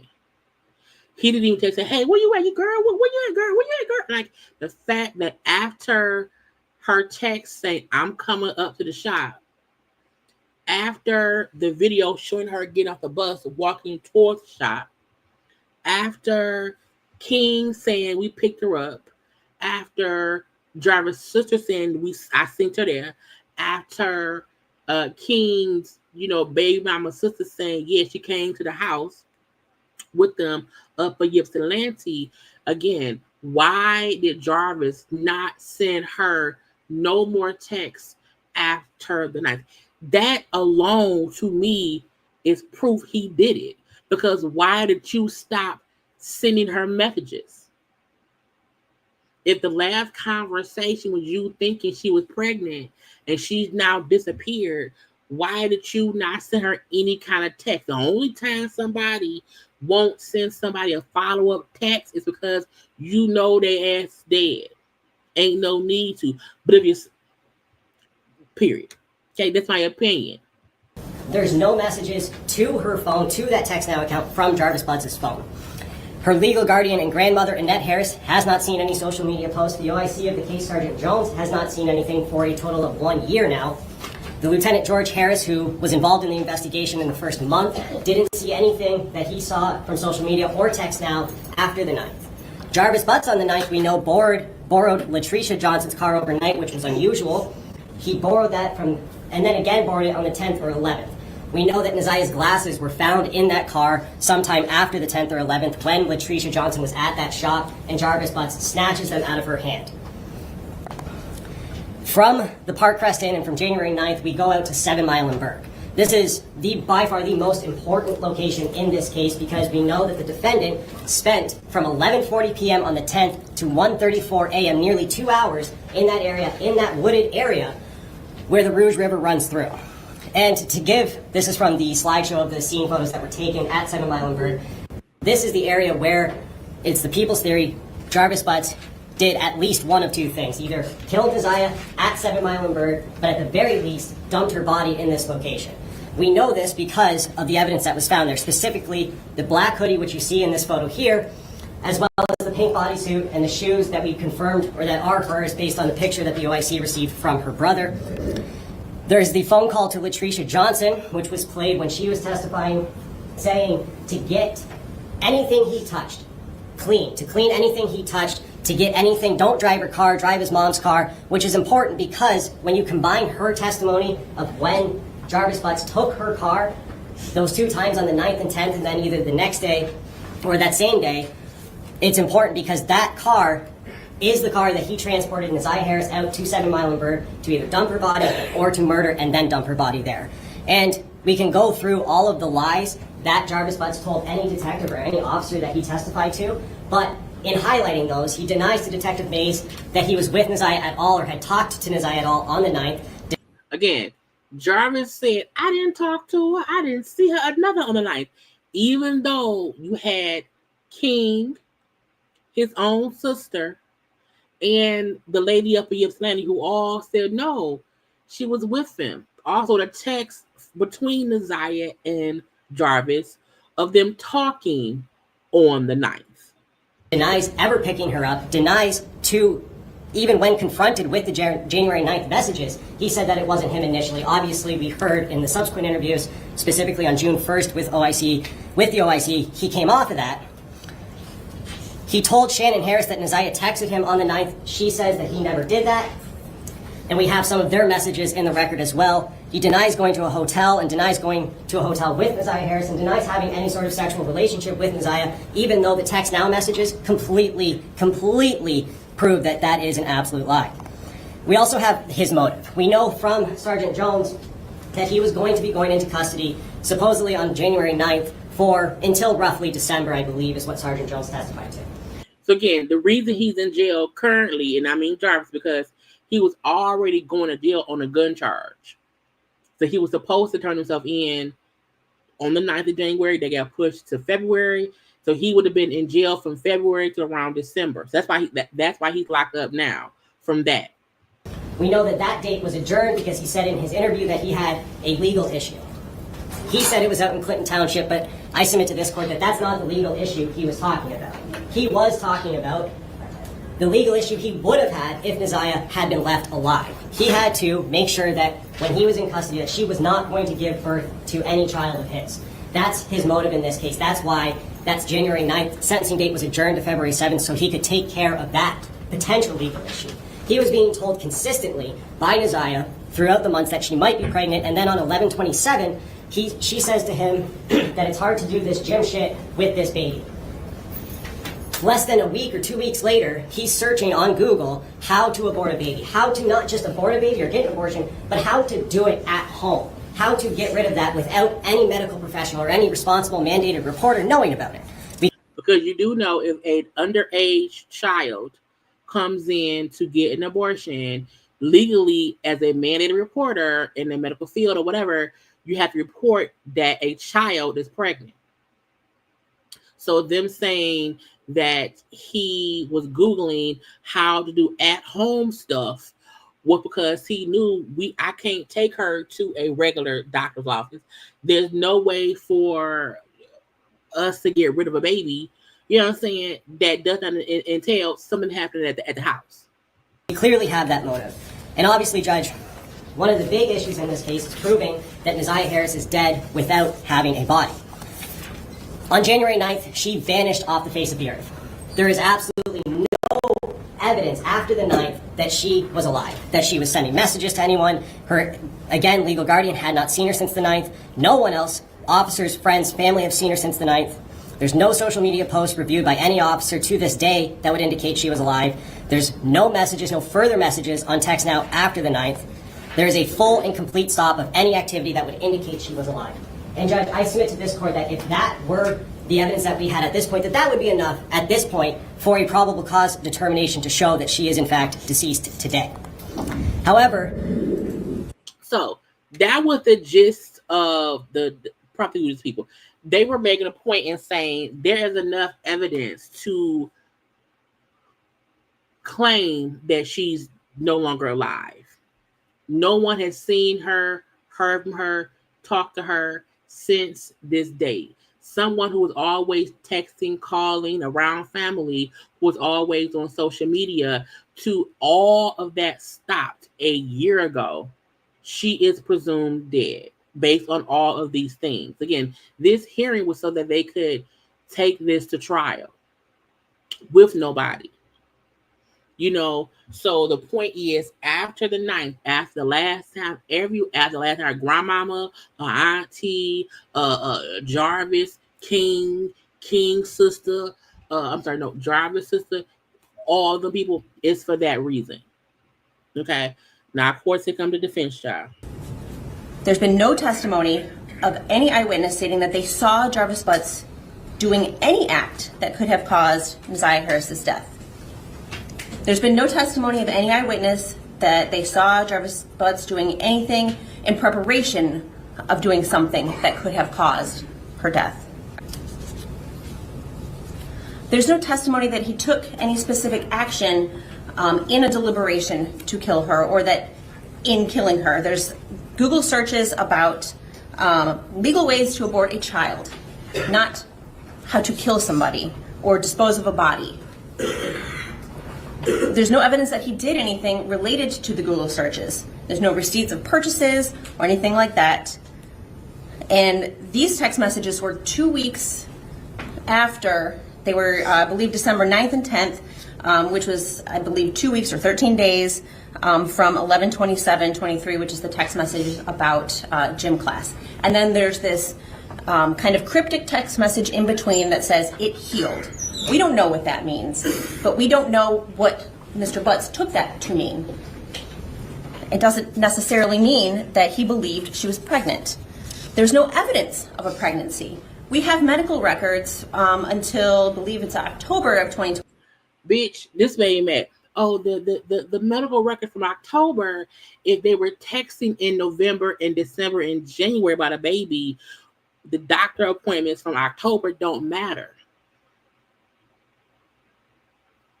23 that don't indicate a pregnancy, that she had been to the doctor in September when she originally texts or messages Mr. Butts and says she thinks that she's pregnant. There's no evidence of a pregnancy. She went to the doctor. Again, she went to the doctor September, October of 2024. She has been missing since January 9th of 2020. I'm sorry, wait. She went to the doctor in 2023. September, October time. She's been missing since January 9th, 2024. However, the text after her doctor's appointments in September, October is her mentioning, "I haven't gotten my period. I have not gotten my period. You got a plan me before. I need a pregnant test because I don't have any money to." The fact that neither Neziah or Jarvis could afford to buy a pregnancy test, but the fact that there was conversation via text discussing that she thinks she's pregnant. "I'm pregnant. I haven't gotten my period. You need to help me with this. We got to get it figured out." We heard from both her guardian, her grandmother, and her aunt, Shannon Harris, who lived with her. No testimony from either of them that they suspected that she was pregnant. They also didn't know that she was getting taken by this man. So even trying to point out the fact that the grandmama and auntie said, "We didn't see her being pregnant," they also didn't see what was happening with Jarvis. That there was any medical issues that they had to take care of because that would have caused them to think that she was pregnant. There was an insinuation, well, was she wearing baggy clothing? Was she wearing bigger clothing? There was no testimony that they had to go out and buy new clothes for her because her clothes didn't fit. Well, first of all, if she was pregnant, and let's say she got pregnant, let's say October, November, child, she wouldn't be bigger in January. So even saying that, like, they didn't have to buy her, she didn't get a chance to get bigger. She started wearing baggy clothing. She was wearing denim pants on the day that she disappeared, and there's no testimony that those were not pants that they had recently bought because she didn't fit into the clothing that she previously had. There's no evidence of any kind of plan. There's no messaging between Mr. Butts and Ms. Harris that indicates an escalation of animosity between the two of them. In fact, he essentially kind of starts to disengage. Yeah, because once he found out he knocked up the 13-year-old, of course he gonna disengage. And so there's no written evidence that he had any kind of plan or any animosity toward her at that point. Our submission would be that he understood at that point that she wasn't pregnant and was disengaging. Witnesses put Neziah at Mr. Butts' auto shop later that afternoon, and then in Ypsilanti with Mr. Butts and Cordell Wright, and Mr. Wright puts her back at the shop later that evening. But then we hear from Sergeant O'Rourke, who did all the cell phone mapping, that at 9 p.m., Mr. Butts was actually at 13662 Wilshire, which is his home, where Angel Leonard lives and where they have kids. So did Neziah go back with him to that house? And then at 9:30 is when he checks in to the Park Crest Motel. The fact that he went home with the girlfriend and then 30 minutes later checked into a motel room or hotel room, it already sounds like he up to some no good shit. He up to some no good shit. The fact that, as far as I know, he has not said, yeah, I dropped her because she was there. Where did he say he dropped her off? If he ain't said where he dropped her off at, because he didn't. Now, we don't know who was with him there, but there is no evidence that Neziah was ever there. They searched it. They took DNA. They took clippings of various things. They swabbed the shower drain, and there's no evidence that she was ever in that room. We did hear testimony that the Park Crest is a known place where Mr. Butts frequents and takes various lady friends for a rendezvous. It's much more possible and plausible that he took one of his lady friends there, than somebody who he was going to kill, right? He's going to a place where they know him. He's a frequent flyer there. And is he going to take somebody there where he would later, before he was going to kill them? That makes no sense. You know what makes no sense, white lady with red hair? White lady with red hair. What makes no sense is everything that man did. So trying to now make it seem as if, well, of course he wouldn't take her to the motel. Why was he with her in the first place? Nothing he did made sense. None of it. So trying to now say, well, he wouldn't do this. Why would he do that? He wouldn't do this. Why would he do that? It's like, girl, read the room. You sound stupid. That is not logical. We heard then that after Mr. Butts left the Park Crest Motel, he went to 4 Alexandrine, which is Midtown, so kind of across town, and that's where his other girlfriend, Najeen Rushing, lives. So did he take Neziah with him there to see Miss Rushing? And he stays there for a while, I think, according to Sergeant O'Rourke's mapping. And then we hear that he is at 7 Mile and Berg on January the 10th at 11:40 p.m. for over an hour. That's almost 24 hours from when he initially, it's beyond 24 hours from when he initially is with Neziah, or when he's last with Neziah. And so it's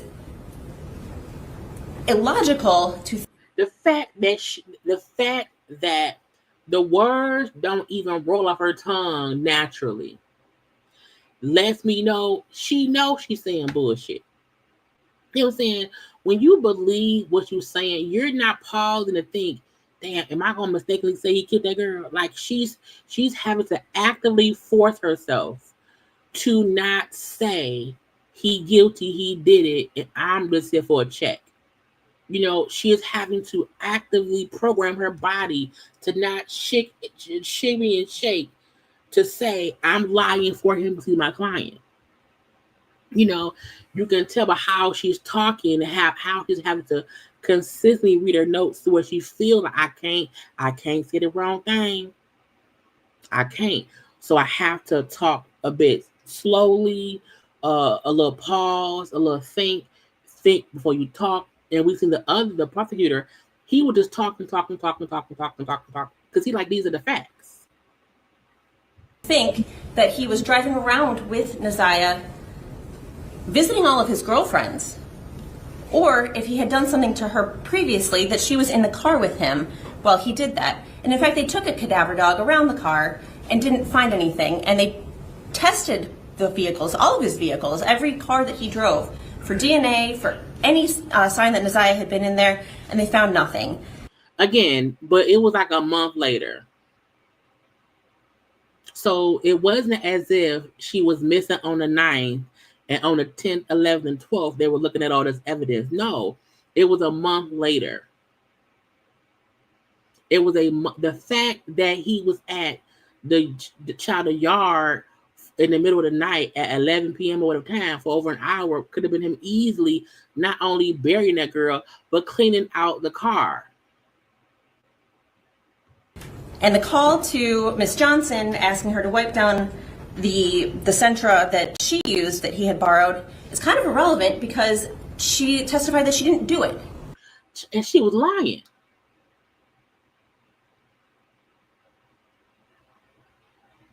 I don't believe not. No. If someone called you from jail and told you, I need you to wipe that car down, ain't no way she didn't do that. That she did nothing based on what he called to say, and they still didn't, nothing was found. The black man, wait, where is it? The black man back there, that's Jarvis. And his attorney, who both sitting and looking like a fool. There's evidence that Mr. Butts and Neziah had a sexual relationship. And we are, at this point, not contesting the bind over on those counts. That would explain why Mr. Butts would not want to be honest about why he was with Neziah Harris. So you want us to believe that we know for a fact he had a sexual relationship with Neziah. So that's why he wouldn't want no one to know. So you admit he would lie about being with her, but he's truthful in everything else he's doing.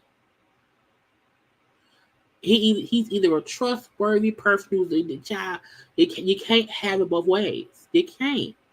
You can't call him out as a liar who's hiding things and sneaky deaky, but then want us to feel like, oh, but he wouldn't dare hide a body. No. That would be enough to make somebody want to lie about their whereabouts or their connection to somebody. There's no evidence that it went any further than that for him. No evidence that he had been confronted by anybody about a sexual assault. No evidence that he was being threatened by Neziah to expose him or get him in trouble if he didn't do something that she wanted him to do. By the time January 9th rolled around, they weren't really speaking that much. She was, in those text messages that we heard, getting frustrated with him for ignoring her. But never once did she say, well, if you don't talk to me, I'm going to tell everybody what we've been doing. And so there's a complete lack of any motive for him to respond in that way. We don't know what happened when she left his shop on January the 9th around 9 o'clock. Where did he say she went? Did he leave? And did he let the 13-year-old child leave his shop at 9 p.m. in the winter in Detroit, and she just walked somewhere by herself? Where did he tell y'all he left her at? The fact that you can't say he in his sworn testimony, he told you that he dropped her off at home. Where did the adult leave the child? It's a reason he ain't said where he left her.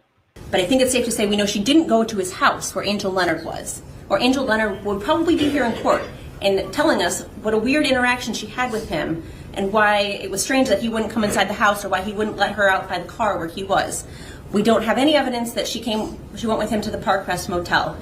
We don't have any evidence that they were together beyond 8:30, 9 o'clock on January the 9th. And for that, we're asking the court to deny bind over on count 1, premeditated murder in the first degree. Now, the star of this day. Okay, the judge. Judge, what's her name? Judge Aaliyah Sabri. Child, I'm a fully let her. I'm not gonna interrupt at all. Today is January 9th, 2025, exactly 1 year, from the day Naziah Harris disappeared. Before I get into the charges, and the main charge of premeditated first-degree murder, I have to speak on Naziah Harris and the community who failed her. And I am only presented with certain evidence. I don't know the whole story. The attorneys know more than me, the family knows more than me, but from what I have heard over the last 4 days and 5 days total, is that several people failed her. I don't know where her mother is. I don't know anything other than that she was forced to live in a home where she was not protected or given the adequate attention and love. I don't know where her father is. I don't have any mention of him in her life, no presence. To Cordell, aka King, and all the men who saw Jarvis Butts hanging out and always around these young girls, including Naziah, and his 9-year-old daughter going up to the shop to clean up his shop. The school counselor who never showed up, or the person who was supposed to show up if that counselor was absent, after Naziah was on the floor on the day she went missing, saying that she needed to speak to someone and speak to a counselor. There's no mention of CPS, but I wonder what their involvement was over the years, because this was not just a 1-year thing. There are text messages at least from 2022. To her adoptive grandmother, Annette Harris, whose testimony, in my opinion, was very questionable. I understand why the people put her on the stand to establish Naziah's residence and the houses on Bedford and the regular routine, to establish also that Naziah was not a runaway child, that she was not a bad kid. I do believe she adopted Naziah. I do believe that she had 6 kids in the house. I believe that Naziah had on a dark hoodie the day she went missing, and that she had on red and black Nikes that day. What is hard to believe is that the defendant never came into the house as she testified. And there was also a minor that testified that he did as well. Text messages that show between him and Naziah that he did in the basement, saying he was going to the shower, stealing her panties. He was always lurking around that house and asking for Janiyah and Zaniyah, from what I know. I even thought about the breakfast routine and saying that all the kids like eating breakfast at school. Did they have a choice? I don't know. But to always send those girls up there to clean up the shop raises questions. And how were there 2 women in that house who have birthed children themselves who did not notice that Naziah was pregnant, and I believe she was, and not having her period anymore? But then after hearing text messages today, begging Jarvis for pads as if she didn't have anyone else to give them for her. And what stood out the most was when Annette Harris stood on the stand, and she learned around 6 p.m. that Naziah did not come home from school, and said she looked around for her and decided to wait until the next morning to call the police. Without a tear, without emotion, or any expression of being devastated. And to her Aunt Shannon, who also showed no emotion, expression of being devastated from Naziah going missing. She stated that she had friends help look for Naziah, but was directed to just wait until the morning to call the police. A grown woman who likely suspected something strange going on didn't feel the need to call the police either. They were both able to go to sleep at night without hearing from Naziah or having any indication that she was coming home that night. And of course, the defendant, who I will get to in a minute. I don't know who else failed Naziah, but the community did. The prosecution is correct You do not have to have a body to establish first-degree premeditated murder. It would have been a much shorter exam had her body been found, but this is where we are. In the last 365 days, no text messages. We all heard today and yesterday that she was very active and frequently texted. No social media for a year. We heard through testimony that she was also active on social media. No phone calls, which she was also able to do according to testimony. No physical sighting of her by anyone. She never came back to school. No one has seen her. Medical records dated from July 2014 to October 2023 indicated that she had no life-threatening medical issues that would lead to a natural cause of death. The black hoodie found in the area of 7 Muhlenberg with her DNA and blood on it. The holes in the hoodie consistent with some sort of struggle, violence, or weapon being used. And we know that there were no holes in that hoodie when she wore it to school. We saw a picture of her in a black hoodie on her last day that everyone saw her. I do believe her grandma testified truthfully about the sweatshirt that she had on and that it was practically new. And the border agent who said that no evidence of animals would have destroyed the clothing or the shoes to possibly lead to animals tearing up that hoodie. The clear glasses found in the blue Nissan the day after she went missing. The behavior of the defendant when he snatched those glasses. They looked exactly like the glasses she had on in her last picture, according to the witness. The shoes that her brother described as the same shoes that were found also in the area of 7 Muhlenberg near the hoodie. While this is still probable cause, the evidence all points to Jarvis Butts.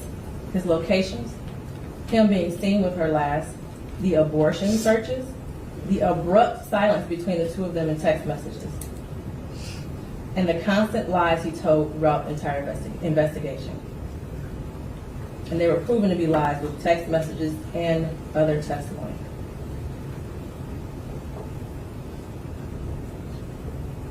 We may never know what happened, but from what I heard today and over the last 4 or 5 days, it appears he intended to perform what he thought was a do-it-yourself abortion on Isaiah and went south, and instead of seeking medical attention for her, he intentionally killed her and tried his best to cover it up. As much as I want her to be alive today, there is at least probable cause to show and believe that she's dead and that she was murdered by Jarvis Butts. Mr. Butts, stand up.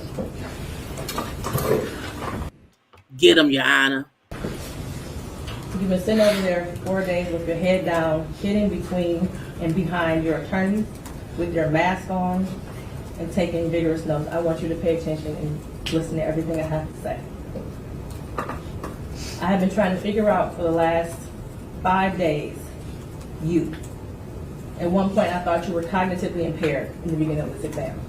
And then maybe you had the brain of a 10-year-old and that's why you were doing such things. But as I heard more and more testimony, you're just the true definition of a pedophile. Watching you laugh and brag about all the women you have with different women and the children and the girlfriends, and making babies to groom them, and having them in your presence, and cleaning up, quote, cleaning up your shop, and the little girls around you, has landed you here today. You groomed Isaiah. You played mind games with her. We all heard that. You controlled her emotionally. She was exposed to so much at such a young age. The text messages between you two were disgusting to hear. And to think that she had you saved in her phone as babe for life. Isaiah deserves so much more. And while I mentioned other people that failed her, Jarvis Butts, you are the monster in this whole picture. She did deserve love from her parents and everyone who was in her life. She was ignored, she was neglected, and you took complete advantage of that. She wanted someone to love her, and she will never know what that feels like. Your children deserve more.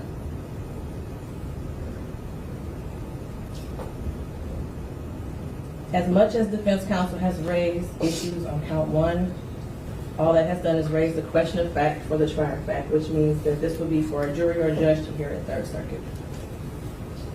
I pray for the healing of all the victims and the young girls and possibly boys who have come into contact with you.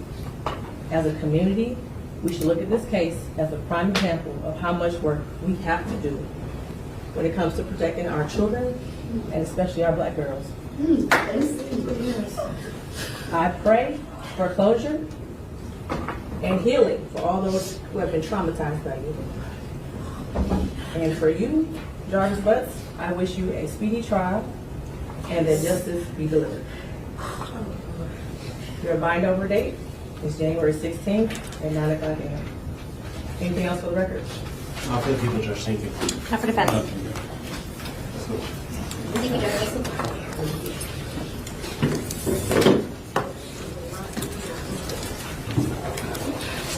Do the right thing and tell us where she's at, please. I'm sorry, Judge. Just do it, Jarvis. Where is she at, Jarvis? Just tell us.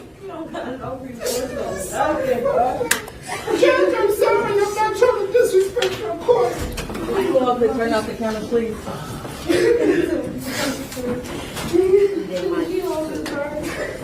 As well as the microphone. So, after 18,000 days, child, of testimony and text reading and everything in between, he will stand trial for premeditated murder, also SA charges as well. The case, I believe it is going to be in March is when the next time they go to court. That gives, everyone time to get prepared, meaning his side and also prosecution. There are some family members who were in a court asking for, to say where she's at. That was not the grandmama or the auntie. Those was like some cousins, some other family members who don't live there. So those were other family members of Naziah. In my opinion, I feel like Jarvis felt like nobody, no case. If I don't admit where I put her, then I should be fine. If I don't admit to killing her, I should be fine. Because, again, there's no body. And so that's why the lawyer was like, okay, nobody, no case. Let me see. I want you to yeah. So the next conference date is set for March 7th. The only way this won't go to trial is if he admits where she is. And then there's no need to go to trial. This happens all over. Which is why I said, no, Jaylee, do a deep dive. Do a deep dive, pull out the right, testimonies or whatever. Again, it was 5 days, hours and hours of stuff. That will come up more probably in the trial. I will follow the trial as well. But this, to me, is a point in saying, stop hiding the Jarvises in the world. Again, he was convicted back in 2004 and served roughly, 8-9 years in prison and got out and then had more children. Okay, he had 13 kids with multiple women. He was always around little girls. And because some folk don't want to call a spade, it be on some bullshit. So I always say, like, if we can come around and kiki about the celebrity things, whatever, let's also put a face to all the monsters. Let's not have any more Naziahs. The fact that grandmama and auntie was both grandmama and auntie both in the house with her and not knowing nothing. You know what I'm saying? He was already accused of doing things to other kids in his life. I told you, Kim Worthy, who was our head. Is Kim Worthy? I think Kim Worthy is our head prosecutor here. But she said, I don't know. But she said he would date women with children to get around kids. would have women with kids and get women pregnant to what have access to children. So if you see some say something, that's why his sister was so emotional, because she felt like, I saw something, I ain't say nothing, and look, and now she gone. Again, thank you, the Wayne County. I know Ken Worthy, she's the Wayne County prosecutor. But to me, the grandmama, the auntie, horrible to not know nothing. And again, let me say this: we know that, because for me, I was molested as a child. My mama just didn't know at all, because why? It's people, it's the family members, okay. But I was like maybe 5, so I didn't even realize what had happened to me until I was a teenager.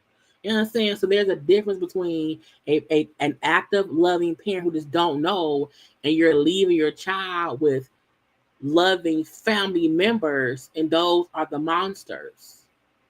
You know what I'm saying? So there's a difference between people who don't know at all, and they are shocked when they find out, versus people who actively put stranger danger around the people and then allow them to just run free. My mom, growing up, we weren't allowed to go with random people at all. At all. We were only around family. But that's why, again, back in the day, that's why a lot of people were hurt by family members. Now you can't trust the baby daddies. So again, put a face to it, put a name to it, call it out. Enough happened in this situations where it should have never gotten this far. All them texts, the late night creeping in the basement, like the fact that no one paid no attention. None. And once she didn't come home at 3 o'clock, had they just called around to see where she at, she was at that man's shop, but they didn't give a fuck. Had they called, once they realized she wasn't back, she didn't come home from school, if they would call around to regular places she was at, and if that was somewhere she usually be at, why would you not call? Hey, have you seen Desire? Is she to help you clean up? So had they gave a fuck at any point in time, she could have still been alive. But they didn't care. The fact that they waited the following day, to me, is the real reason she ain't around no more. Because she went up to Gippsland at 8 p.m. If grandma say she came home around 6 something and she wasn't there, child, y'all could have found where she was at. She was around there with Jarvis ass, but they didn't care enough to look into it. They didn't ask any family members. They didn't ask anyone she was around. Anyway. Okay, y'all. That's it. That's all. We had a whole 4-hour tour. I am tired. I will be live tomorrow, probably for a gospel chat, also for Love and Marriage Huntsville. So those will be 2 live that we'll have tomorrow. I hope you all have liked this video and stuff. Okay, but again, remember, put a face to it. Put a face to it. Because if you are aware of somebody who's up in the jail cell for doing things or whatever, and you see them 5-10 years later, you can remember, oh, no, don't be around him. Put a face to it. Even when his hair cut off. Put a face to it. Anyway, y'all. That's all. I'm done. Blessings to all. Have a good night, y'all. Look, the Lions about to play Detroit football about to happen. I'm going to cut the game on, trying to get into it. Okay. Again, I will talk to y'all tomorrow for Love and Marriage Huntsville, and then also for a Gospel Chat Live tomorrow. What's going on for that? Y'all like, comment, share, and subscribe, and follow me on social media at JayLeesCorner on IG, Twitter, and TikTok. I gotta go. Bye.